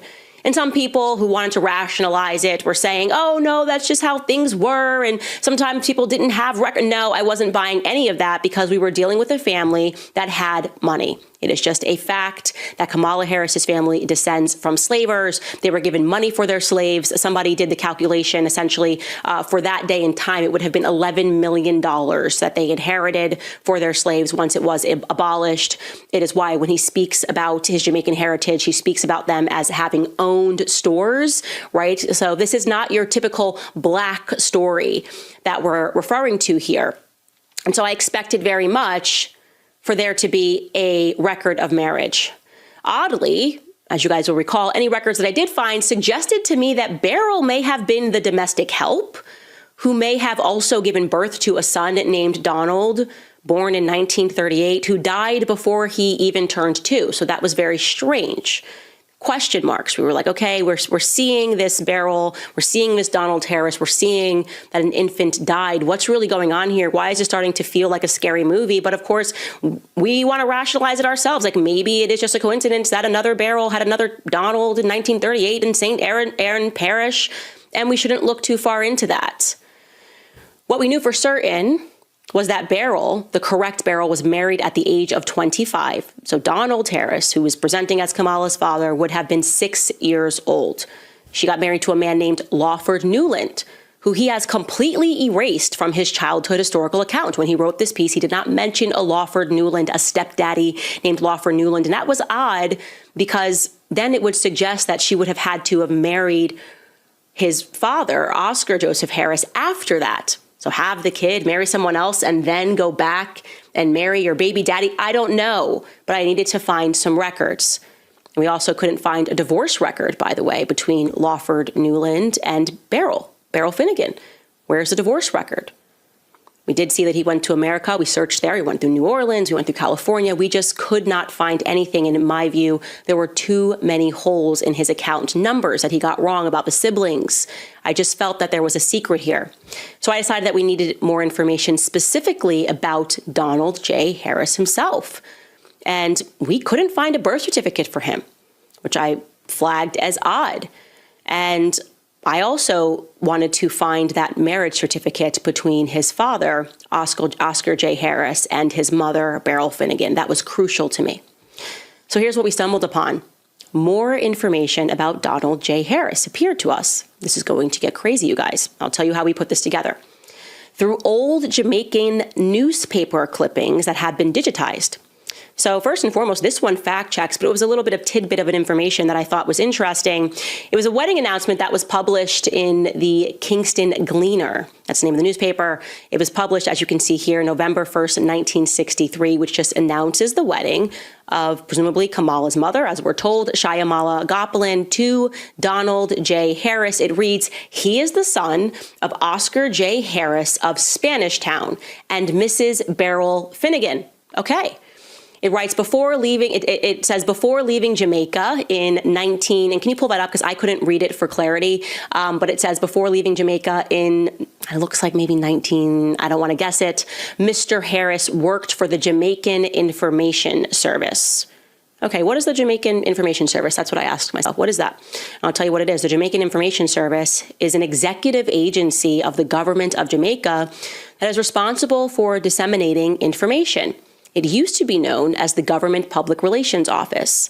It says that to achieve its objectives, the agency utilizes a broad range of media skill sets: print, radio, television, graphic arts, video projection, and public relations. It was established in 1956. Okay, so now we know that before he left Jamaica, he worked for the government. So he's got some connections in government, and he's not the only one, because that newspaper article goes on to inform us that his bride, who we're told is Kamala's mother, is the daughter of Mr. P.V. Gopalin, the Deputy Secretary of the Government of India. So she is also connected to the government of India, and her dad is the Deputy Secretary of the Government of India. That's just a thing that I think is important to know, that these two people worked for the government and they came together and they got married. Now, we still could not find a marriage record between these two, but it may be plausible that they got married somewhere else, but at least we see the announcement. So I thought, now let's focus on his father, right? I'm looking for something to attach Oscar to Beryl, presumably, if this is a family that is important enough to have wedding announcements in the newspaper. Maybe we will be able to stumble upon something between Oscar and Beryl. Now, I want to remind you that Kamala brought up Oscar J. Harris, her grandfather, in her book, and she reveals a picture of him on page 282. So I'm going to show you that right now. It reads, "When I was 10 months old, I visited Spanish Town, Jamaica. This is me with my mother and my paternal grandfather, Oscar Joseph." So we know his name is Oscar Joseph Harris, and we know that that's what he looks like thanks to Kamala Harris's book. Great, love that. So I looked him up, and at first the father came up for a bankruptcy hearing announcement. This is dated, by the way, March 11th, 1939. So this would have been 1 year after Donald was allegedly born. It just reads, "In the matter of bankruptcy petition against Reginald Victor Harris, Oscar Joseph Harris and Newton Alexander Harris of Brownstown in the parish of St. Anne, trading as Harris Bros, take notice that the above named intend to apply for the revocation of the provisional order of bankruptcy made against them in this honorable court on the 6th day of January 1939. Okay, so we know that they were apparently going through some bankruptcy proceedings, and they were fighting those bankruptcy proceedings. They were going to stand against them. But what's relevant there is that we know it's him because it lists his brothers. It lists that they're from Browntown, and we have fact-checked that genealogy. So this is the correct family. This is the grandfather that Kamala is referring to in her book. Here is where it is going to get crazy. Buckle up. I really hope you guys are sitting for this. He came up again. Actually, I'm standing. And I was about to cut it. But we're going to let this play because of what she's about to say. But I do have a foreshadowing. Well, as soon as she's done saying what she has to say, I asked the question, can we just cut to the chase and talk about how Jamaica is a British colony and like you have another Obama situation coming up right now? Like that's she didn't get there yet, but I know where the story goes. So go ahead, cut back to Candace, let her do that part where she was about to do the big reveal, and let's see it, and then we'll come back. It was for a wedding. Unfortunately, it was not for a wedding to Beryl. Instead, just like Beryl married somebody else, apparently he married somebody else. Now, this clipping is from June 9th, 1952. Look at this. It says, Oscar Harris weds Vioris Cambridge. Now I want you to look at this photo, and it certainly looks like, and I know it's a shadow on the left-hand side, but I'm going, that looks like the picture, you can tell by that balding pattern, of the person that Kamala has presented to us as her grandfather. And he looks mixed race to me, but that woman on the right looks white to me. Now, I know you're going, Candace, that's crazy. It's a black and white photo, but, you know, there's a certain way when you're photographing a black woman that she comes across, and that ain't it, my friends. But again, that was a theory. Let's read the article. It reads, Vioris Cambridge, daughter of Mr. and Mrs. V.S. Cambridge of St. Elizabeth, that's another parish in Jamaica, became the bride of Oscar Harris of Browntown, St. Anne, at a beautiful ceremony in the St. Andrew Parish Church, Halfway Tree, on Thursday last night. Her slenderness enhanced by a gown of white nylon and chantilly lace. The bride, carrying a bouquet of white asters, was given in marriage by her father. Her only attendant, her sister, Carmen Cambridge, wore a gown of aqua nylon and chantilly lace with a bouquet of pink rosebuds. The best man in the ceremony, performed by the Reverend Grant Levi of Montego Bay, was Mr. Newton Harris, brother of the groom. During the signing of the register, Mr. Gene McDonald sang, I'll Walk Beside You, and Because, at a reception held at the home of the bride's uncle on Chester Avenue, Mr. Milton Hamilton was master of ceremonies. I just went, what the heck is this? First and foremost, how odd that Donald J. Harris, as he's recollecting these memories from his childhood, now has left out the part where Beryl married someone when he would have been 6 years old and would have been his stepfather. But he's also now leaving out the fact that his mother similarly married someone when he was a little bit older. I mean, that his father similarly married someone when he was a little bit older, and that woman, at least according to my eyes, appears to me to be fully Caucasian. But I said, that sounds crazy. Let me see if I can find this woman, Vioris Cambridge, by a quick Google search. Like, where? That's quite a different name, Vioris. I've never heard it before. Certainly something's going to pop up, and certainly just one thing did. And it was a funeral entry of a white woman who died in Broward County. And what I noticed about this entry was that it was very scant on details. I'm going to show this to you. Okay? Vioris Anita McPherson, it says. And I'm looking at that face on the left there, and I'm going, I recognize that face. This woman looks familiar to me. Am I crazy? Are you guys seeing this? She looks a little bit like Kamala Harris. There's something about the smirk. I don't know. Am I crazy? So I said, let me not jump to conclusions. Maybe I am just so down far the rabbit hole that I'm seeing Kamala's face. So I read this entry, and it says, it is with great sadness that the family of Vioris Anita Harris McPherson Cambridge, in parentheses, so we know that that's her maiden name right there, announces her passing on Saturday, June 15th, 2019. She will be lovingly remembered by her children and spouses, her grandchildren and spouses, her great-grandchildren, cousins, nieces, nephews, and friends. We will celebrate her life on Saturday, June 29th, 2019 at 10 o'clock a.m. at Christ the Rock Community Church. It gives the address there, and it says where they will immediately follow at a reception hall. In lieu of flowers, donations may be made to the Alzheimer's Foundation in memory of Vioris Harris McPherson. So nothing given to us there, literally nothing given to us about our family.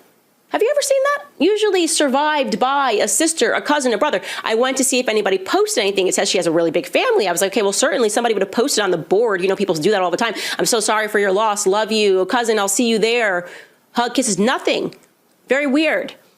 I then tried to look this woman up in Broward County records, and it just looks like people are trying to protect who she was. It doesn't tell me who she's married. I don't see anything there in Broward County. It just says an entry for a marriage that took place in 1994. And I also see that she's got another name there, McPherson, so maybe she got remarried. But it at least tells us that her birthday was October 7th, 1927. So I thought to myself, can I find a woman, a white woman who was born in Jamaica with that exact birth date, with that exact name? It's, like I said, a very different name, Vioris. And the answer is yes, we did. We were able to locate her birth certificate. And now we know why it said that she was married to V.S. Cambridge. It had listed her father as V.S. Cambridge, Mr. and Mrs. V.S. Cambridge. That's because her father's name is Vivian.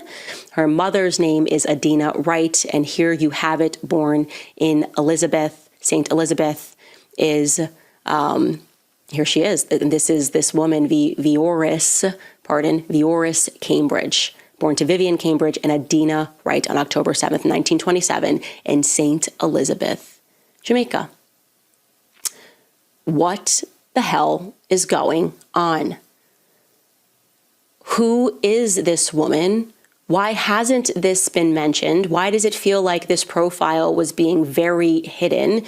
And again, as Donald was jumping in to his family background and speaking about how Jamaican it was, why didn't he mention this?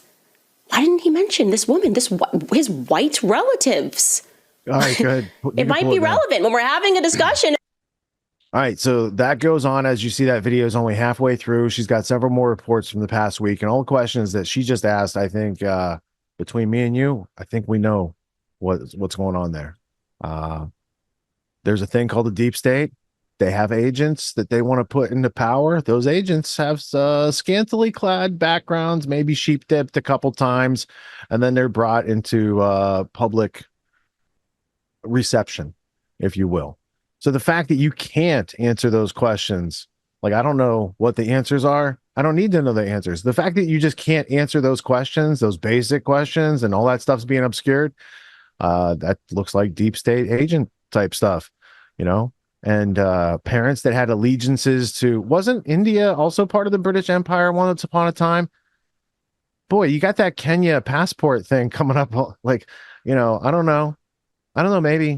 Maybe the empire quit and didn't need America to accomplish its goal of world domination like Cecil Rhodes said it should. Maybe that's not going on. I don't know. What do you think, Scott? Yeah, man. And, you know, I was just thinking, like, I can just hear the criticism, and this may be like me straw manning their argument a little bit, but I can just hear all the screeching, like, why are you so obsessed with her race? Like, why are you so obsessed with her race? It's like, you guys are the ones that play the race game. Like, we don't really care that much. That was Janet Jackson and Candace Owens. If you and I had brought that up, yeah.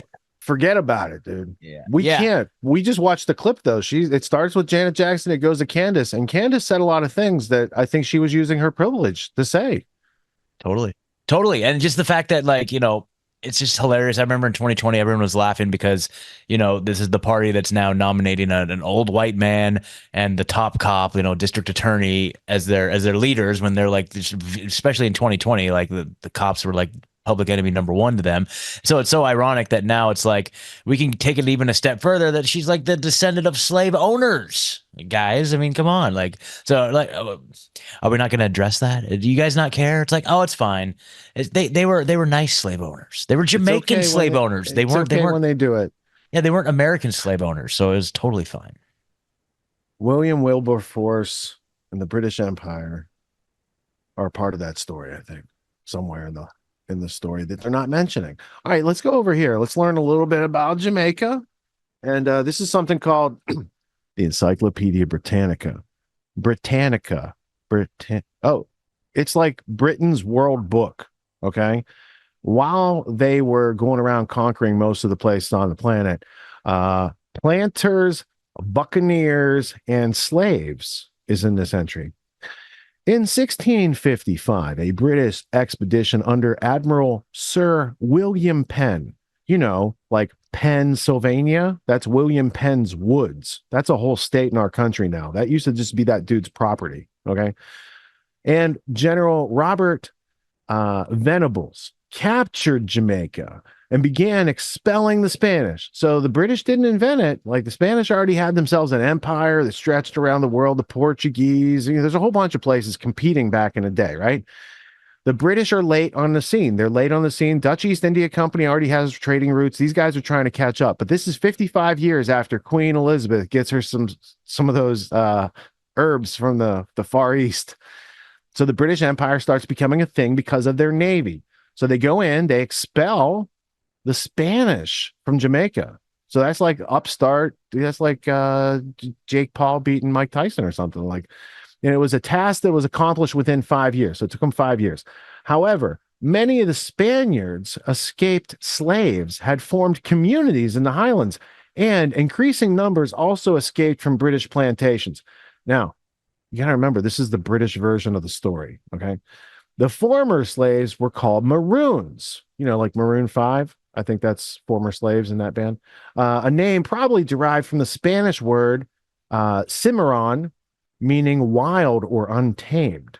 The Maroons adapted to life in the wilderness by establishing remote defensible settlements, so insurgency, cultivating scattered plots of land, notably like bananas and yams, hunting, developing herbal medicines, some intermarried, and some remaining Taino, which is I believe it's the indigenous population. A slave's life on Jamaica was brutal and short because of high incidences of tropical and imported diseases and harsh working conditions, like you can't even imagine. The number of slave deaths was consistently larger than the number of births. European fared much better. So anyway, British military governor didn't make it much better than the Spaniards. Royal African Company formed in 1672. Now they have a monopoly with British slave trade. Okay. So there's a whole, like this wasn't Americans going and getting people from Africa. It was the British slave trade.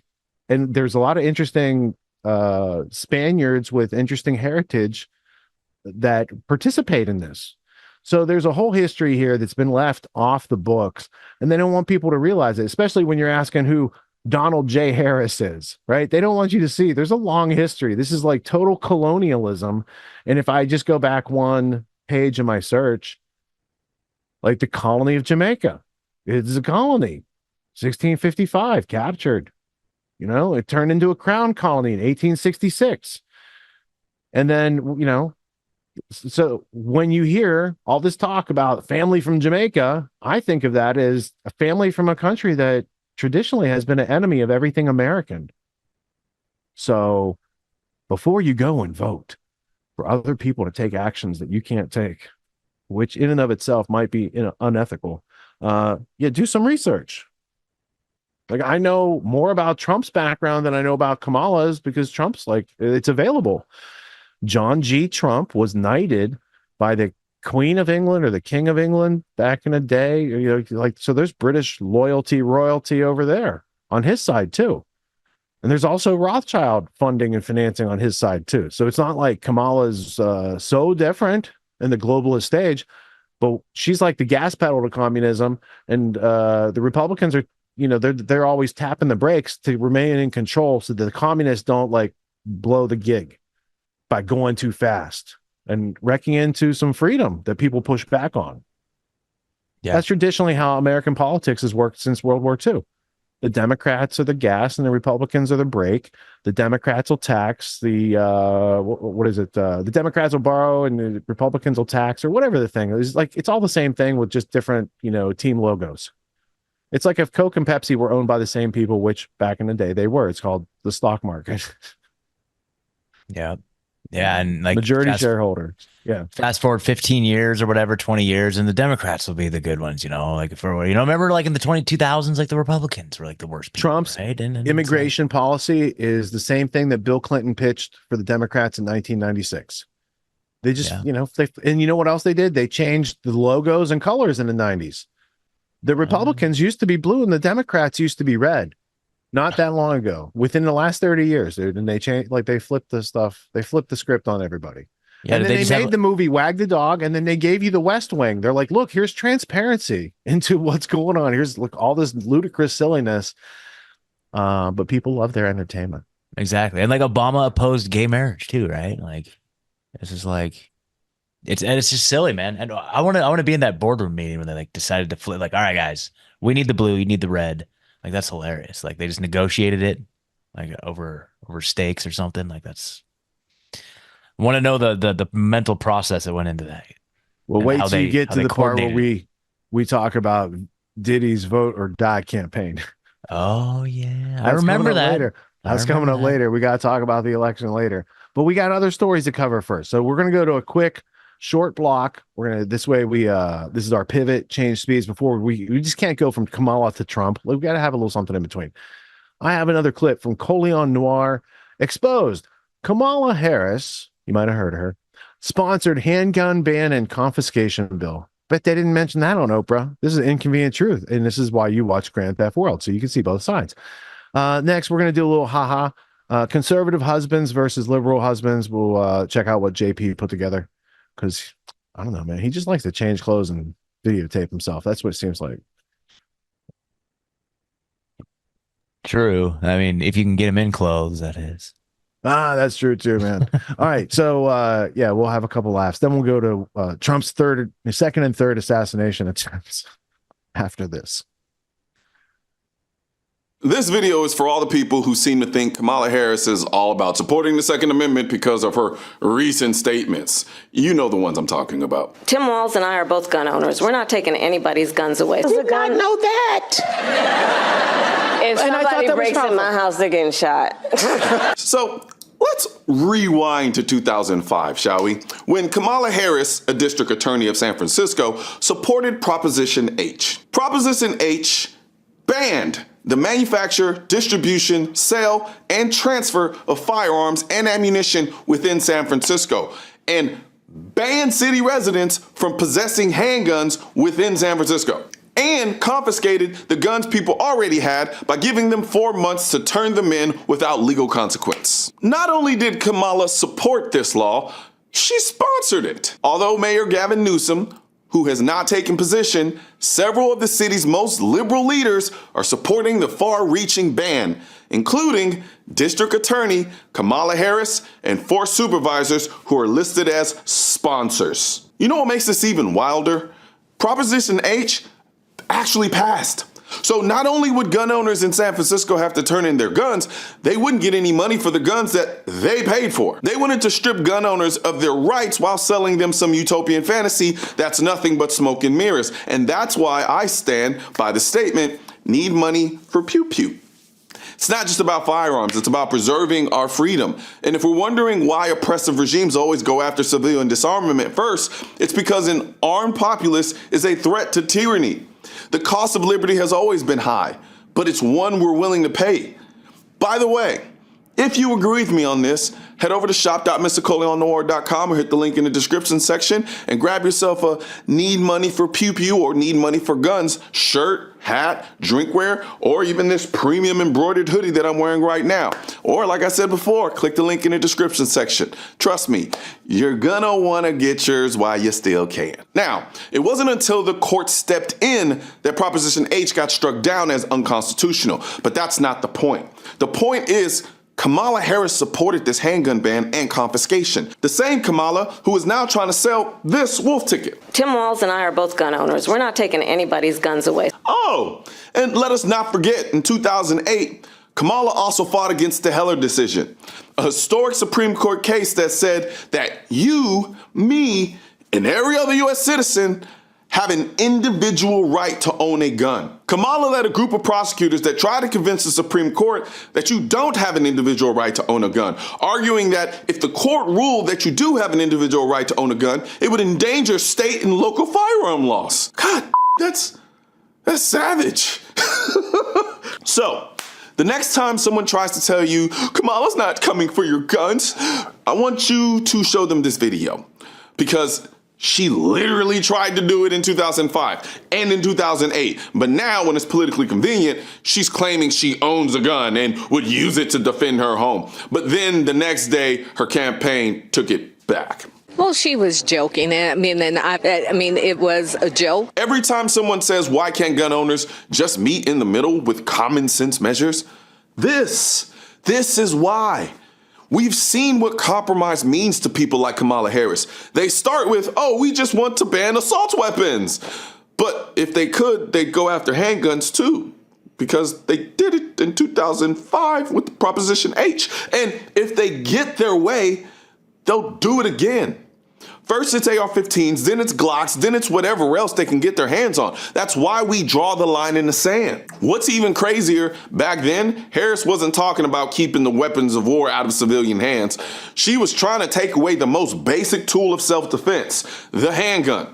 Fast forward to today, and she's claiming she's a gun owner, that she'll protect her house with a gun. I guess it's okay now because it fits the narrative, because she's suddenly a responsible gun owner? Or maybe because her political ambitions now rely on painting herself as relatable. Let me tell you, this is the same old playbook. The gun control crowd keeps switching their target. Sometimes it's handguns, sometimes it's rifles, but at the end of the day, the game is the same.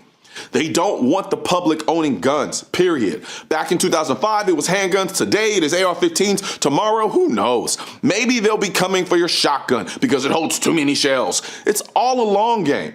And get this, Proposition H was so radical that even Gavin Newsom, yes, Gavin, Mr. Anti-Gun, Slick Hair Gel Newsom, didn't even take a position on it when he was a mayor of San Francisco. Not because he thought it was unconstitutional, but because he was at least politically savvy enough to realize it wouldn't be a good look. That tells you how wild this proposition was. But you know who did take a position? Your girl Kamala, who was right there supporting it. So next time you hear Kamala Harris talk about how she doesn't want to take away anyone's guns, just remember Proposition H and the Heller decision. Because the past doesn't lie, and no matter how much she tries to spin it, we know where she really stands when it comes to our Second Amendment rights. Don't let the political theater trick you out of your rights. Stay informed, stay vigilant, and most importantly, stay armed.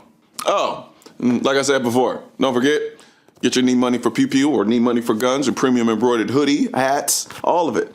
Shop.MrColeyOnTheWay.com. Honey, cancel your plans. Taking you out for dinner tonight. Honey, would you like to do something tonight? Oh, you have plans with your boyfriend? Okay, Kevin's great. I can just stay in a hotel tonight. You have the house to yourself. That's the mother of my children right there. Strong woman. That's the border of my children right there. Yeah, strong woman. I don't know. For some reason, peeing outside is just way more satisfying. Yeah, I just think sitting down to pee is less messy. And I don't know why all men's rooms don't have tampons in them. I'll be outside doing yard work. Yeah, I'm going to stay inside and do a crossword puzzle. Can we please get rid of the gas stove? The carbon footprint is frightening. Honey, get my tools. I'm going to see if I can convert our stove to diesel. Oh, excuse me, dear. I finished doing our taxes. I'm going to send in extra money just to be safe. Yeah, I'm not going to pay our taxes this year. Government's gotten too tyrannical. I also read somewhere that taxes are illegal. Do you see that? Honey, I hit a deer with your car. The carcass is still on the driveway, but some meat's on the counter. Can you make a stew tonight? Yeah, of course it was an accident. Yeah, I'll totally order DoorDash for you and Kevin. What time would you like it to arrive? Just got a little gas from the chainsaw. It's nothing. No, it doesn't need stitches. Ooh, I'm getting a little lightheaded. I am losing a lot of blood. Where's my moisturizing lotion? My hands are dry. They're just so dry, just really dry. Ooh, now that is heavenly. Let me give the door for you, babe. Oh, I never open the door for her. She'll get mad at me. Ooh, honey, I heard a noise. I'm gonna go check it out. I heard a noise. Can you go check it out? Unfortunately, no one was there. Was anyone there? I just really wish someone would try to break in. I mean, what if someone breaks in? We defunded the police, but they would still come, wouldn't they? How do you think we could get someone to break in? It's so fun. I'm sorry, this is just really scary for me. Honey, I put a trail of your jewelry leading from the sidewalk up to the house. Hope someone takes the bait. I hope someone takes the bait. Is that how it works in your neighborhood, Scott? I mean, no, okay, wait, your so neighborhood's the opposite of that. dude, it's literally the opposite. I made a really funny, I made a funny meme about it, dude. They're all a bunch of like very proud non-gun owners, and so I don't have anything to worry about. I'm good. Well, luckily your neighborhood's not in danger from this audience, but if you went on some other show and you told people, like, that would be opportunity for gang members who are just getting off the boat. They're like, what? There's a soft place where? They're all unarmed? Are you crazy? Like, we were just eating rats on the ship coming over here, man. They got some soft people. That is what they have prepared for our country. And we're going to learn about the communism. It's hard to say together. Communism. We're going to learn about the unburdening process, and it's going to unburden you of all your freedoms and liberty. That's what it's meant to do. And that's the code that's going to be deciphered. We have a cryptographer that's going to decipher that. And that's a clip coming up. Well, first we got to get to these various assassination attempts on former President Trump, who is very underprotected. And even though he doesn't go to scheduled events like that golf course that day, like that dude staked it out. He was there for 12 hours waiting to pop that dude with what a 7.62, looks like on the other end. It's very messy. It's a lot, it's a sizable round. It's a sizable round to put through there. I think our military also uses a 7.62, but it's belt fed, if I, understand things properly in the firearms world. Anyway, it's not AK-47 ammunition exactly, but it's very similar caliber. All right, so in these clips coming up, there's the second assassination attempt was a golf course. The third assassination attempt is actually the first assassination attempt, but you're hearing about it the third, but it's actually the first. So it's going to be really confusing, and we're going to have to go back and forth between the stories because they kind of intermix. They both came out in the same week. Additional information on the Ralph character from the Caddyshack version of assassination. And then this other guy who came in as a foreign national with like a big checkbook, allegedly, to hire a hit team. But he happened to bump into a confidential informant for the federal government, and they busted him right away. But they didn't tell anybody until 3 months later, which is all highly suspect, but not surprising given the history of they, them, those who have a terror factory and use your tax dollars to facilitate the manufacturing of terrorism, as we've covered here on the show before. So in this media block, we have shock report proves Trump right, 15,000 migrant murderers at large. Now, that's meant to get people alarmed. I would say just be informed, right? Our country has always had, first off, you got criminals running the place. So are the ones coming in from the outside, are they like prioritized, like what's going on? So there might be more than one place you got to check out. There might be some criminals over here and some criminals over here, some local ones and some federal ones. Okay. So we're going to have to be responsible people. And to do that, we need to be informed. So don't take any of this as panic. I think sometimes headlines are meant to like get clicks and views. So we're going to consider the news with an even keel and knowing that as long as you're safe right now, everything's okay. So just because you're hearing about this and it might be going on, it could also might not be going on. We have yet to evaluate. So we're not going to jump to conclusions. We did not buy into the Office Space jump to conclusions, Matt, that was offered. That was such a great movie. So many uses for office space these days.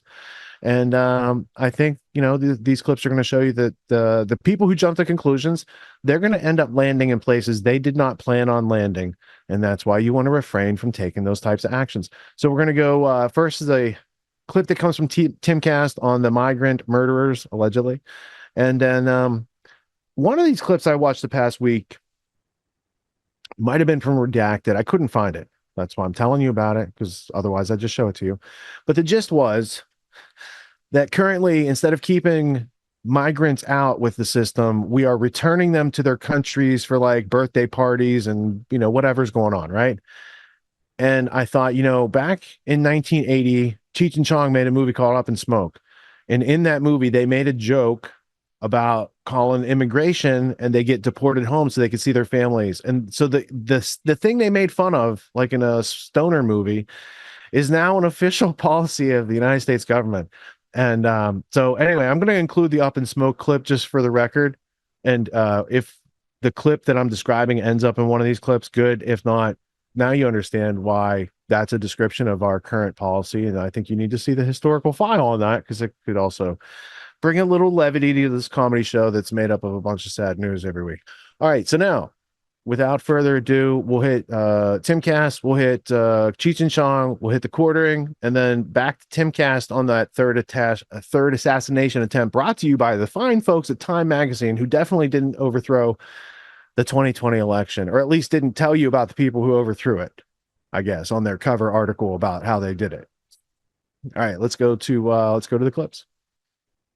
In Human Events. Glad to be here, everyone.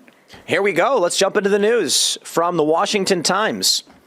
This is a headline, I tell you. This is a headline. 15,000 killers, 20,000 sexual assault convicts, 60,000 robbers among illegal immigrants at large.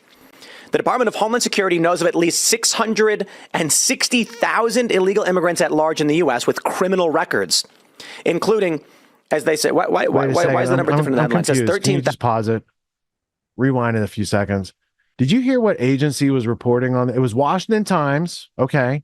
And then there was an agency, it has a snappy title. It showed up after 9/11 with the Patriot Act. Do you know what it's called? Homeland Security. Okay. So Homeland Security is going to tell you about how your entire homeland is not secure. They can't do their job, but they'll produce a report to tell you how not secure you are. What do you think that is, other than, I don't know, is that a form of terrorism? I'm saying that as a question. There's a question mark at the end of it, just for the transcript, and whoever might be prosecuting me in a Kafka-esque place where, Hillary and everyone else are now in power because of the Kamala election.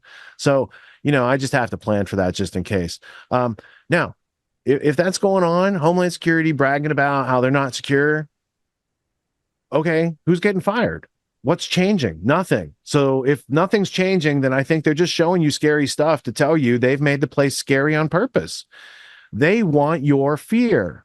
The only way you can't give them fear is if you're educated and you keep your calm, cool, collected nature, because you're a learner and you're curious to know what's going on, as opposed to everyone else who just thinks they know because somebody blabbed to them 20 times the same way on every channel they've ever seen. So now let's go back to it. Homeland Security is the answer to that question. Thank you. Among illegal immigrants at large. The Department of Homeland Security knows of at least 660,000 illegal immigrants at large in the U.S. with criminal records, including, as they say, why is the number different in the headline? It says 13,000 convicted killers, nearly 16,000 convicted of sexual assault, and 56,000 involved in dangerous drugs. Thousands of other migrants have been charged but not yet convicted of those and other crimes. I see. They are part of U.S. Immigration and Customs Enforcement's non-detained docket. ICE provided the data to Congress, and the House Homeland Security Committee released it Friday, just as Vice President Kamala Harris was to land in Arizona for her first visit to the border in more than 3 years.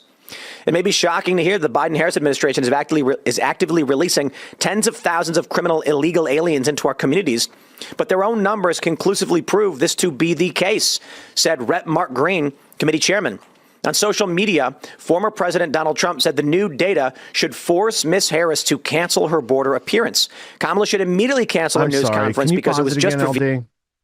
I'm just having so much trouble with this report. They said like 600,000 migrants who are not legally here and who are criminals in other countries are here. They let them in, but they don't know where they're at, right? That's what I heard. They're waiting trial in a few years, yeah. And they're just floating around. Or a hearing. Well, because it brought to mind there was a threat in the past. There was Soros threats of using migrants to overthrow and topple democracies and constitutional republics. And then you know who else made a threat?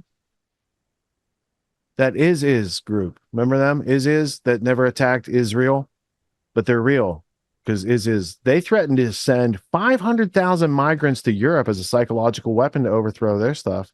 So how many does it take to overthrow a country? It's like how many licks does it take to get to the center of a Tootsie Pop? I mean, they say it takes like 3%. They say it takes like 3% to overthrow a country, right, or whatever. Yeah. So I think it's a substantial number for Homeland Security to be like, there's 600,000 floating around our country. We don't know where they're at. And oh, by the way, they're criminals. But they're going to, put other people who are nonviolent offenders in those prisons who are already Americans and taxpayers and whatnot, and political prisoners, some of them. They don't have, the cells are filled. Sorry that these migrant criminals came in. We don't have a place to put them, and our system will, they'll find them in a couple of years, maybe never. It's a system that really allows them to go do whatever and get lost in the system, which makes you think maybe it's on purpose, that destabilization type of effect. All right, now let's go back to it a little bit, and then we'll keep going with the news.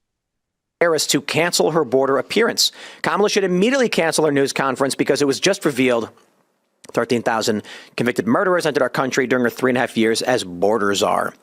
That's crazy. These numbers are absolutely nuts, but all they're doing is quantifying what we already knew.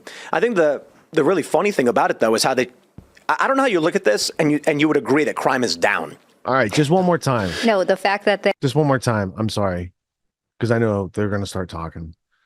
But isn't this the same group of people? The people letting in the guys that are criminals are also the same people trying to take away your guns. I guess it's not supposed to make any sense. It's not. No. It's not. It's not supposed to make any sense. And it's definitely not front toward enemy. Let's just turn our back and just say that I don't know what's going on there. I don't know. If you question it, you're racist. I heard that. Yeah, it's horrible. Except Candace overturned that apple cart. Yeah.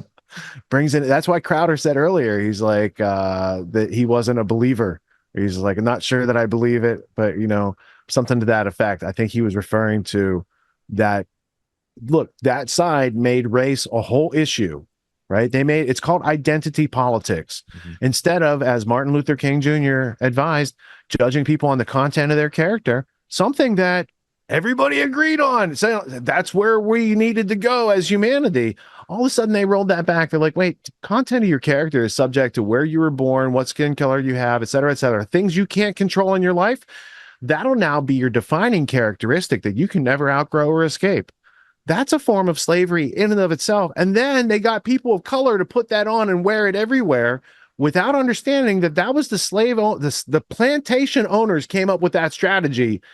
And it's all Mr. Jones' plantation. If you haven't seen it, go check it out. You can liberate yourself from the mental slavery. Bob Marley said, emancipate yourself from mental slavery. Only you can free your mind, but you might want to watch Jones' Plantation for a little help with that. All right, let's go back to Timcast and finish covering this story. Hopefully Homeland Security will round those people up and resolve it. And it's going to be happening. there are criminal aliens in this country at all. It's inherent that there are criminals in this country, and being here is illegal. Just the act of being here is illegal. I'm appreciating that talking point getting more airtime. I think I saw Nancy Mace and someone else, some other member of Congress, saying the first thing they did was break the law. They're all criminals. Right. They've all committed a criminal act. Yeah, and every state now is a border state, including West Virginia, just not far from this studio that we are at. In the eastern panhandle of West Virginia, an illegal immigrant from Venezuela this year murdered a woman, turns out was also a convicted murderer in Venezuela, and then set her on fire. Oh, my goodness. Wow. That happened here. That's horrifying. So it's happening everywhere. It's happening everywhere. Every state is a border state. What I find really interesting about these numbers is that these are people who were already convicted of crimes. It's not just that they are suspected of crimes or that they did these crimes when they came here necessarily. These are people who were convicted in their own countries and then came here. And my question is, how do they know this? And if they did know this, why were they not immediately deported? Dude, these people are coming in, and CBP is like, hold on there a minute. Are you a murderer, rapist, robber? I'm a murderer. Okay. And right this way, sir. Come on in. Well, one thing that happens, though, is that part of the questions that the Border Patrol asks are you afraid to go home? Do you fear for your life in your own country? And if you answer yes to those questions, that you're afraid for your life in your own country, they say, okay, we can mark you down as an asylum seeker. Come on in. And because they removed the wait in Mexico policy, everyone is just waiting here. But what's interesting, too, is if you talk to immigration attorneys, most people who apply for asylum are not actually eligible for it, and they are not approved for their asylum cases. But the cases happen so many years down the road that it's very difficult to get them out. And we have a DHS secretary who does not believe in the policy of deportation, even for one person. Well, if there's any list of people that ought to be deported, it'd probably be the 15,000 killers, 20,000 sexual assault convicts, and 60,000 robbers. At this point, you have to assume this is Cloward Piven. Like that they are, in fact, trying to overthrow the system. I'm trying to be nice, and I say, on the surface, you look at the jobs report, you look at the mass spending. How are they going to deal with the mass spending for, Ukraine and Israel and Taiwan? Right. They got to bring in as many workers as possible and just flood the system because you got to get the jobs numbers up, right? That's me being nice. When I see reports like this, I'm like, these people aren't working. Like this does not. You cannot explain if their real goal was simply, we got to get more workers, fast track work visas and all of these things, they wouldn't be bringing in murderers and rapists. They'd say, no, you can leave, but the people who are going to go, get jobs can stay. They're not. They're letting them all in. Well, you bring up the funding for Taiwan, Ukraine, and Israel. And of course, that was a huge part of the border bill that was rejected in June. It was the majority of it. Funding for all of these foreign things. And there was way less funding for the border, and the funding that there was for the border. And I'm glad that, you're going to be our congressman, because I think you'll fight against this kind of stuff. Well, thank you. It's the first thing Riley does when he gets in is he just funds Israel like $100 billion. But the thing is that in this bill, the funding that was for the border was for more judges and for more agents so that they could process people into the country faster. It wasn't for border security. It wasn't to prevent illegal immigration. It wasn't to make sure that the people who get away and aren't even, quantified get deported and get sent home. It wasn't to find the 300,000 missing children. It wasn't to actually perform proper vetting on the sponsors who are bringing people in. It wasn't for any of those things. It was to allow for more people to come in, and it still facilitated 5,000 some people a day, 1.8 million, which is already far more than Trump had. In 2021, it was 480,000. Yes. Yeah, and let's not forget, there have been, and to their own admission, so who knows what the real number is, hundreds of people on the terror watch list that have made it into this country. Terrorists that they will admit to us that have come into the country. God knows what the actual number is. I do think the current polling, though, is also interesting, too, because where do most of these illegal immigrants go? They go to communities where there's already people from Venezuela or whatever country they're coming from.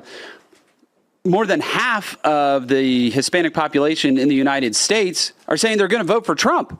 Right, man. See, they come down with a big old bus. They take the whole wedding party down. Plus, they even get fed lunch, man. Wow. So we're cool. Yeah, we ain't got nothing to worry about, man. Unless you don't got a green card.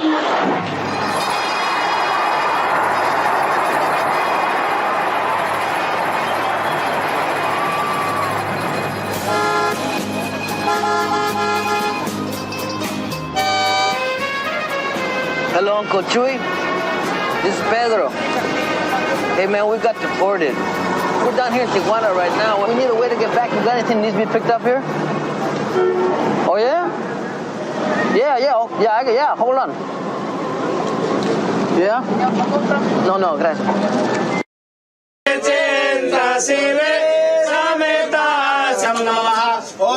मंगलामुखे सर्वदुष्टाय स्वाहा ओम ह्रीं मंगलामुखे Donald Trump सर्वशत्रूणां स्वाहा ओम ह्रीं मंगलामुखे Donald Trump सर्वशत्रूणां स्वाहा ओम ह्रीं मंगलामुखे Donald Trump सर्वशत्रूणां स्वाहा ओम भूर्भुवः नमो नमः long live Donald Trump long live Donald Trump long live Donald Trump next president America Donald Trump. What's going on, everyone? Jeremy here from the Quartering. Another day, another attempt on Donald Trump. Only this time it was apparently foiled, plus a new very suspicious connection, a very suspicious arrest made of the previous, the Ukraine guy, weirdo, and his brother has a connection to the Las Vegas individual. This stuff is getting so mind-blowing, and all I can do is thank you all for continuing to tune in, continuing to subscribe and follow wherever you're watching. That's all I can ask, and that's all I would ever ask from you. I know I do a lot of ad reads and all sorts of stuff like that, but at the end of the day, your viewership is what's most important to me. Now let's get into this story. However, right before we do, huge shout out to ZStack, the sponsor of this video. Stop what you're doing right now. Linko, Trump, president of your health thing. Nation. Another sentence. I need you to securing yours to make sure you like, but my life.com/quartering and use code quartering for 20% off. Or of course you can just use the link in the description.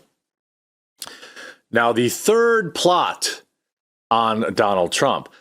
Asif Merchant was arrested way back on July 12th.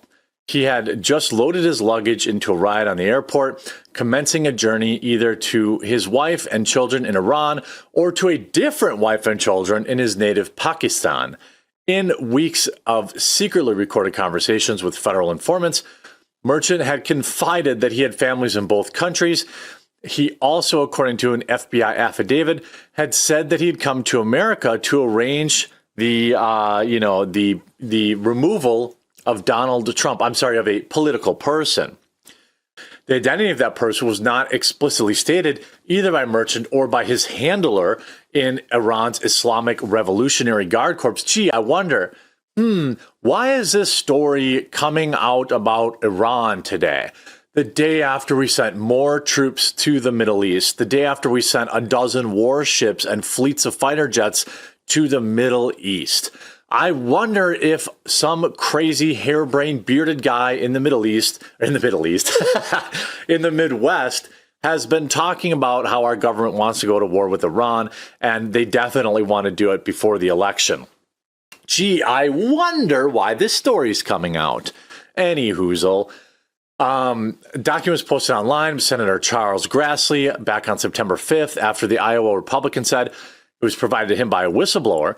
But along with the other evidence, the documents all but confirmed Donald Trump was the person he was authorized to eliminate and paid $1 million to do so. In the leaked document, Merchant described remotely scouting Trump's rally, then sending written report on event security, how many guards, how many body scanners, back to Tehran. In secretly recorded meetings described by the FBI after his arrest, Merchant games out the assassination with the informant. The plan detail involved a crowd, a staged demonstration intended to serve as a distraction, a target at the podium, and security all around, alerted the Iranian plot well before his arrest.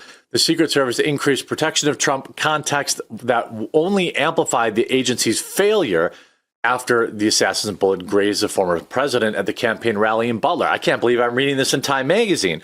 I'm surprised Time Magazine isn't saying that it was a shame.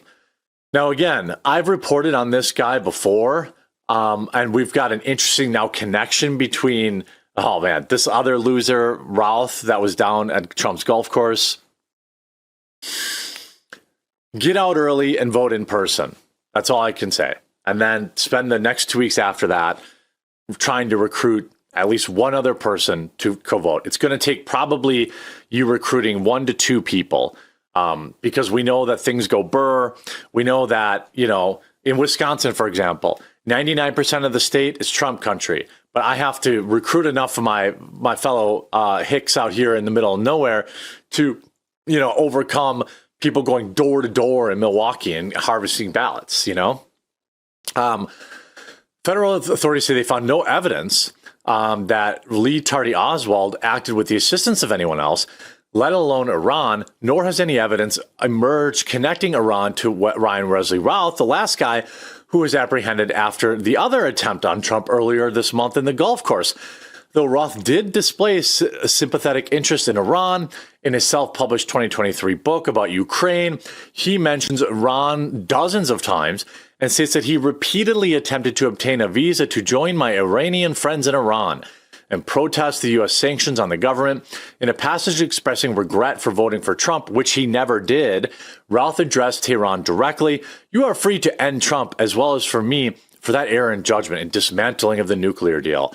No one here in the U.S. seems to have the balls to put natural selection at work. Well, he didn't either when he ran away like a coward, by the way, when faced even with the slightest pushback.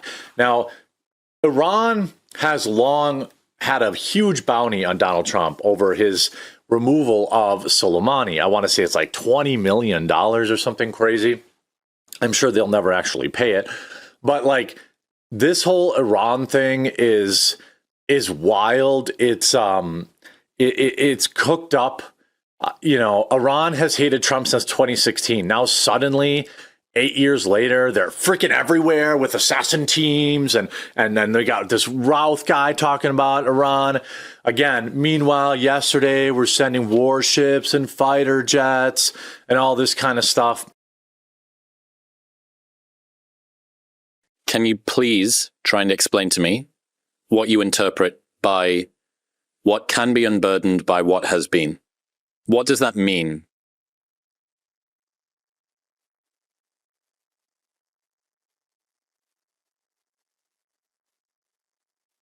I don't know if I should say. There's a line in Marx where sometimes you hear certain phrases like a world to win. AOC uses the phrase, we have a world to win, which comes from the end of the Communist Manifesto, originally written in German. It was the name. I used to hang out in the Revolutionary bookstore in Cambridge, Massachusetts with the communists because they print everything in every language. So if you're trying to learn multiple languages, they'll print the same text in all of these languages and you can compare. It basically says you have to wipe out what has been to arrive in the new. And where's it from? What can be unburdened by what has been?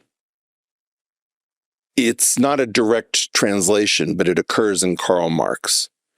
Now, I wasn't expecting this. I could find you the exact reference. If you think about what Mao had to do to wipe out Chinese history, what Pol Pot had to do, you're trying to wipe out memory because the memory has all of this burden. Why is it important to go after doctors and lawyers and teachers and professors? Because in some sense, they are going to resist the new order that you're about to impose. You're looking for a blank slate. So like a tether to the past. Okay, I'm going to tell a story I don't know that I've ever told anyone. Maybe I have, maybe I haven't. Can't promise it's original to you. But I was in Hoi An in Vietnam. Now, I'm going to lose this one. Hoi An is one of the only beautiful places that I found, like Hue and Hoi An. A lot of things were really ripped up in that war. And there is an unbelievable and difficult instrument, which the Vietnamese language is very hard, so I'm going to say it wrong, it would be written as Dan Bao. It's one string and a giant lever, and you pluck the harmonics, and it's supposed to be an intimate instrument, I think sometimes played by the blind, where only the person who is intended is the recipient of the music. Okay. I see this in a window in Hoi An, and I become transfixed by it. And a woman says, I see you looking at this in English. Would you like to come in? And I said, I don't want to impose. She says, no, it's not mine. So she invites me in. And there's this guy who appears to be brain dead. He's like deformed. I'm not going to get through this.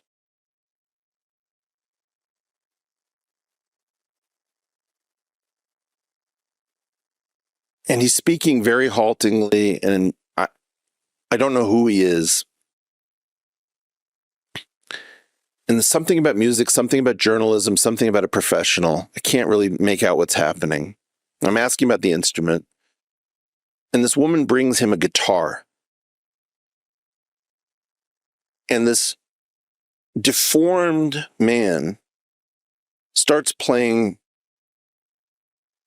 some transcript, like Chopin or some piano concerto on the guitar at some incredible level. And I can't even imagine that his body can do it.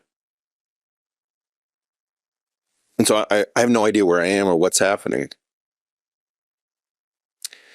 And then he motions for like a book. And she brings a book. And it has all of these articles about this man tortured for his principled stand against communism. This man has been destroyed, mind, body, to the point where it's just painful to watch him. And I realized that basically do you know what a nail house is? If you Google nail house under Google Images, do it. Or you can't do it, or you're off the internet. No, I can do it. Tell me what you see.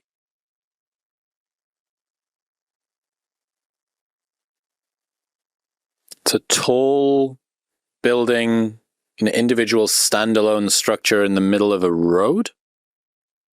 There are these people who will not give up their homes when a shopping mall goes in or a road is put. And for some reason, they'll build a highway to screw over the person who stands up and says, I will not move. And the idea is that that road is the future, unburdened by what has been, and then there's some holdout who won't go along with the program. If Kamala Harris is as unsophisticated as we think she is, do we really believe that she is quoting from the dark depths of... Why do you believe she is as unsophisticated as you have just claimed? What did her father do? I don't know. Look it up. And by the way, I am assuming that I will end up on the Open Skies watch list as a result of this podcast. That is crazy, by the way, what happened to Tulsi. The quad S on her boarding pass. Donald J. Harris, the father of Kamala Harris, Jamaican-American economist, professor emeritus at Stanford University, originally from St. Ann's Bay, Jamaica. What kind of economics? Known for applying post-Keynesian ideas to development economics. What's post-Keynesian? I don't know. Post-Keynesian economics is a school of economic thought with its origins in the general theory of John Maynard Keynes' subsequent development influenced to a large degree by a name I can't pronounce. I think that there was a lot of Marxist thought. And as a man whose family comes from the far left, you recognize certain sorts of commonalities. I'm sure she would see them in me. The Democratic Party is not communist. I don't think that that's right. That's the critique of many of my right-wing friends. But it is welcomed in a lot of neo-Marxian thought. I would say AOC is straight up Marxist. I don't know. I think Kamala is everywhere between crony finance and Marxism. You're talking about things for which you do not have language. So the reason that I said I don't think that Kamala can be as sophisticated as perhaps this obscure reference said 100 times, apparently, according to the archive. Who's Charles Mingus? I don't know. Kamala's a lot smarter than you're giving her credit for. I mean, this is the your point about how many levels through it do you go. This is the first one, this is the second one, this is the third one. Yeah. But in order to be able to do the Ukraine is a country, it is a small country, Russia is a big country, they are a bigger country, this is bad, time is all around us. In order to be able to do that self-referentially with agency, knowing what you're doing, the metacognition to be able to do that and play a role, to me seems, that's like 200 IQ stuff to be able to do that. I don't think so. I think it's 130 IQ stuff. I think you could do it better than you think. We could have a pretend, all right, I'm going to talk to you in a way you haven't heard before. Son, I'm going to school you on a few things. You can stop that silly grin and wipe it right off your face. We can sound like however we want. I could affect some sort of Oxbridge accent, or I could do Cockney. It doesn't matter. You're looking at characters. This is why I wrote the 2011 kayfabe essay, because you're looking at professional wrestling. Do you imagine that the Iron Sheik, who is the Iron Sheik? Who is Triple H? Who is the Undertaker? Do you think he actually works in a mortuary? These are characters. George W. Bush, as a debater in Texas for the governorship, was really, really smart. And suddenly he got real dumb and folksy. And do you imagine he actually says nuclear? He knows it's nuclear. I would learn to say nuclear. I could say nuclear. Yeah, I got to be careful with that nuclear physics. And I can get Democrats to correct me and look like assholes every time. There's an old FDR line, which is nothing in politics happens by accident. Don't get taken in at level 1. I've been using my 8 Sleep mattress for years, and I absolutely... Cover me, Scott. Okay. Well, I was going to say that Nail House, that's a new one to me. And I'm like, damn, dude, because I work with a lot of people. I got a lot of people reaching out to me all the time, asking about, how do I start a podcast? You know what I mean? Like, I need to start a podcast. I have no idea where to start. So I've even gone through and recorded I want to do it like a course. Not plugged in. There we go. Right, good. I wanted to do like a course or something. Background sound going. Yeah. Oh, I've done that before, dude. I've done that before. I run to the mic and I still got my Zoom playing on the phone. I'm like, anyway, all I'm going to say is that one of the things I tell people when they're trying to put together a podcast, there's a lot of things you got to put in place before you can actually start a podcast. It's not that bad. I'm not trying to make it seem like it's a big thing. I encourage everybody to do it. But like Sam Tripoli told me early on before we started podcast, and I'd send him a super chat and ask him what's your recommendation for a brand new podcaster? And he's like, well, make sure that the audience learns something and that you have a really catchy name for the podcast. And I just looked up, dude, there's no Nail House podcast. I already wrote down Nail House Productions, dude. I already copyrighted it. Dude, I'm already looking up. I already got that. You're so funny. I'm way ahead of you. Dude, we got a partner now. We got a partner now. I'm on GoDaddy. The audience, the reason we're excited is because it just gave a name to the thing that basically the liberty movement is. A nail house. They're going to build a highway through and it's going to tear up your farm. And you say no effectively. And they got to build the highway out around your farm. And you got a farm and it's surrounded by highway, but you still got your farm. Right. And it kind of sucks because you're fenced in by their project, but you also didn't compromise. Also, you'll see a little tiny house and 2 big, really skyscrapers. That's a nail house. That's someone who's like, no, you can do this to other people, but you're not doing it to me. And I think we need more nail houses in this country quickly, dude. Metaphorically. Yes. Yep. So anybody out there, dude, Nail House. That's great. But anyway, unless Rich or I get to it first, I'm already looking at the Instagram. I think it might be available. Dude, I already got logos. I already drew stuff up. I might be in the other room. room. It's so funny. We're both I'm just like Nail House. I need to grab all of it. Hopefully, there's a bunch of people in the audience. Let's talk Nail House on Tuesday night on Town Hall when we get there. You go. But we got more stories to cover. Okay. Anyway, I just thought that was hilarious. Everyone's doing some kind of self-help these days, and you can find a million self-help courses out there. Most other courses out there are hosting lectures. They're hosting videos. They're maybe even doing Q&As. And these are great starting points to encourage learning. But at Autonomy, we believe that hands-on practice is the best way to really lock in what we're learning.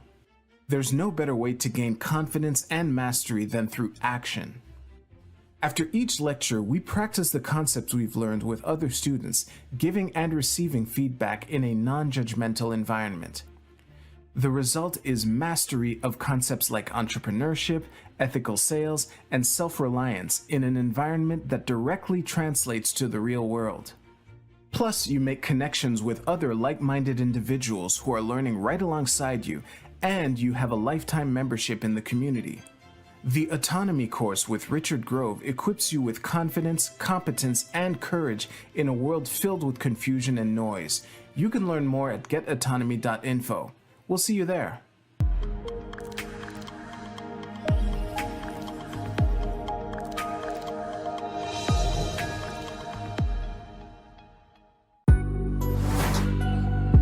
What makes the Grand Theft World podcast unique, invigorating, exciting, and informative? Most other podcasts out there are either doing straight up interviews or they're just covering the daily news. They're covering current events from the day they happened. And that is effective. It's useful. It's a great starting point. And then sometimes these current events change during the week past the first story. So we like to give it a little time. You have to wait till some of the dust settles on these stories in order to give them accurate coverage. And the other thing that's really missing in the media landscape is covering the articles that are coming out every day. That's great. That's necessary. But who's bringing in contextual history so that you can understand what has been going on for decades and decades to lead up to the machinations and actions that we see unfolding today? So what we do here on the podcast is we cover current events. Many of these things are censored, but we wait about a week. As a forensic historian, I focused mainly through my career on the history of globalism and collectivism and things that they call maybe the New World Order.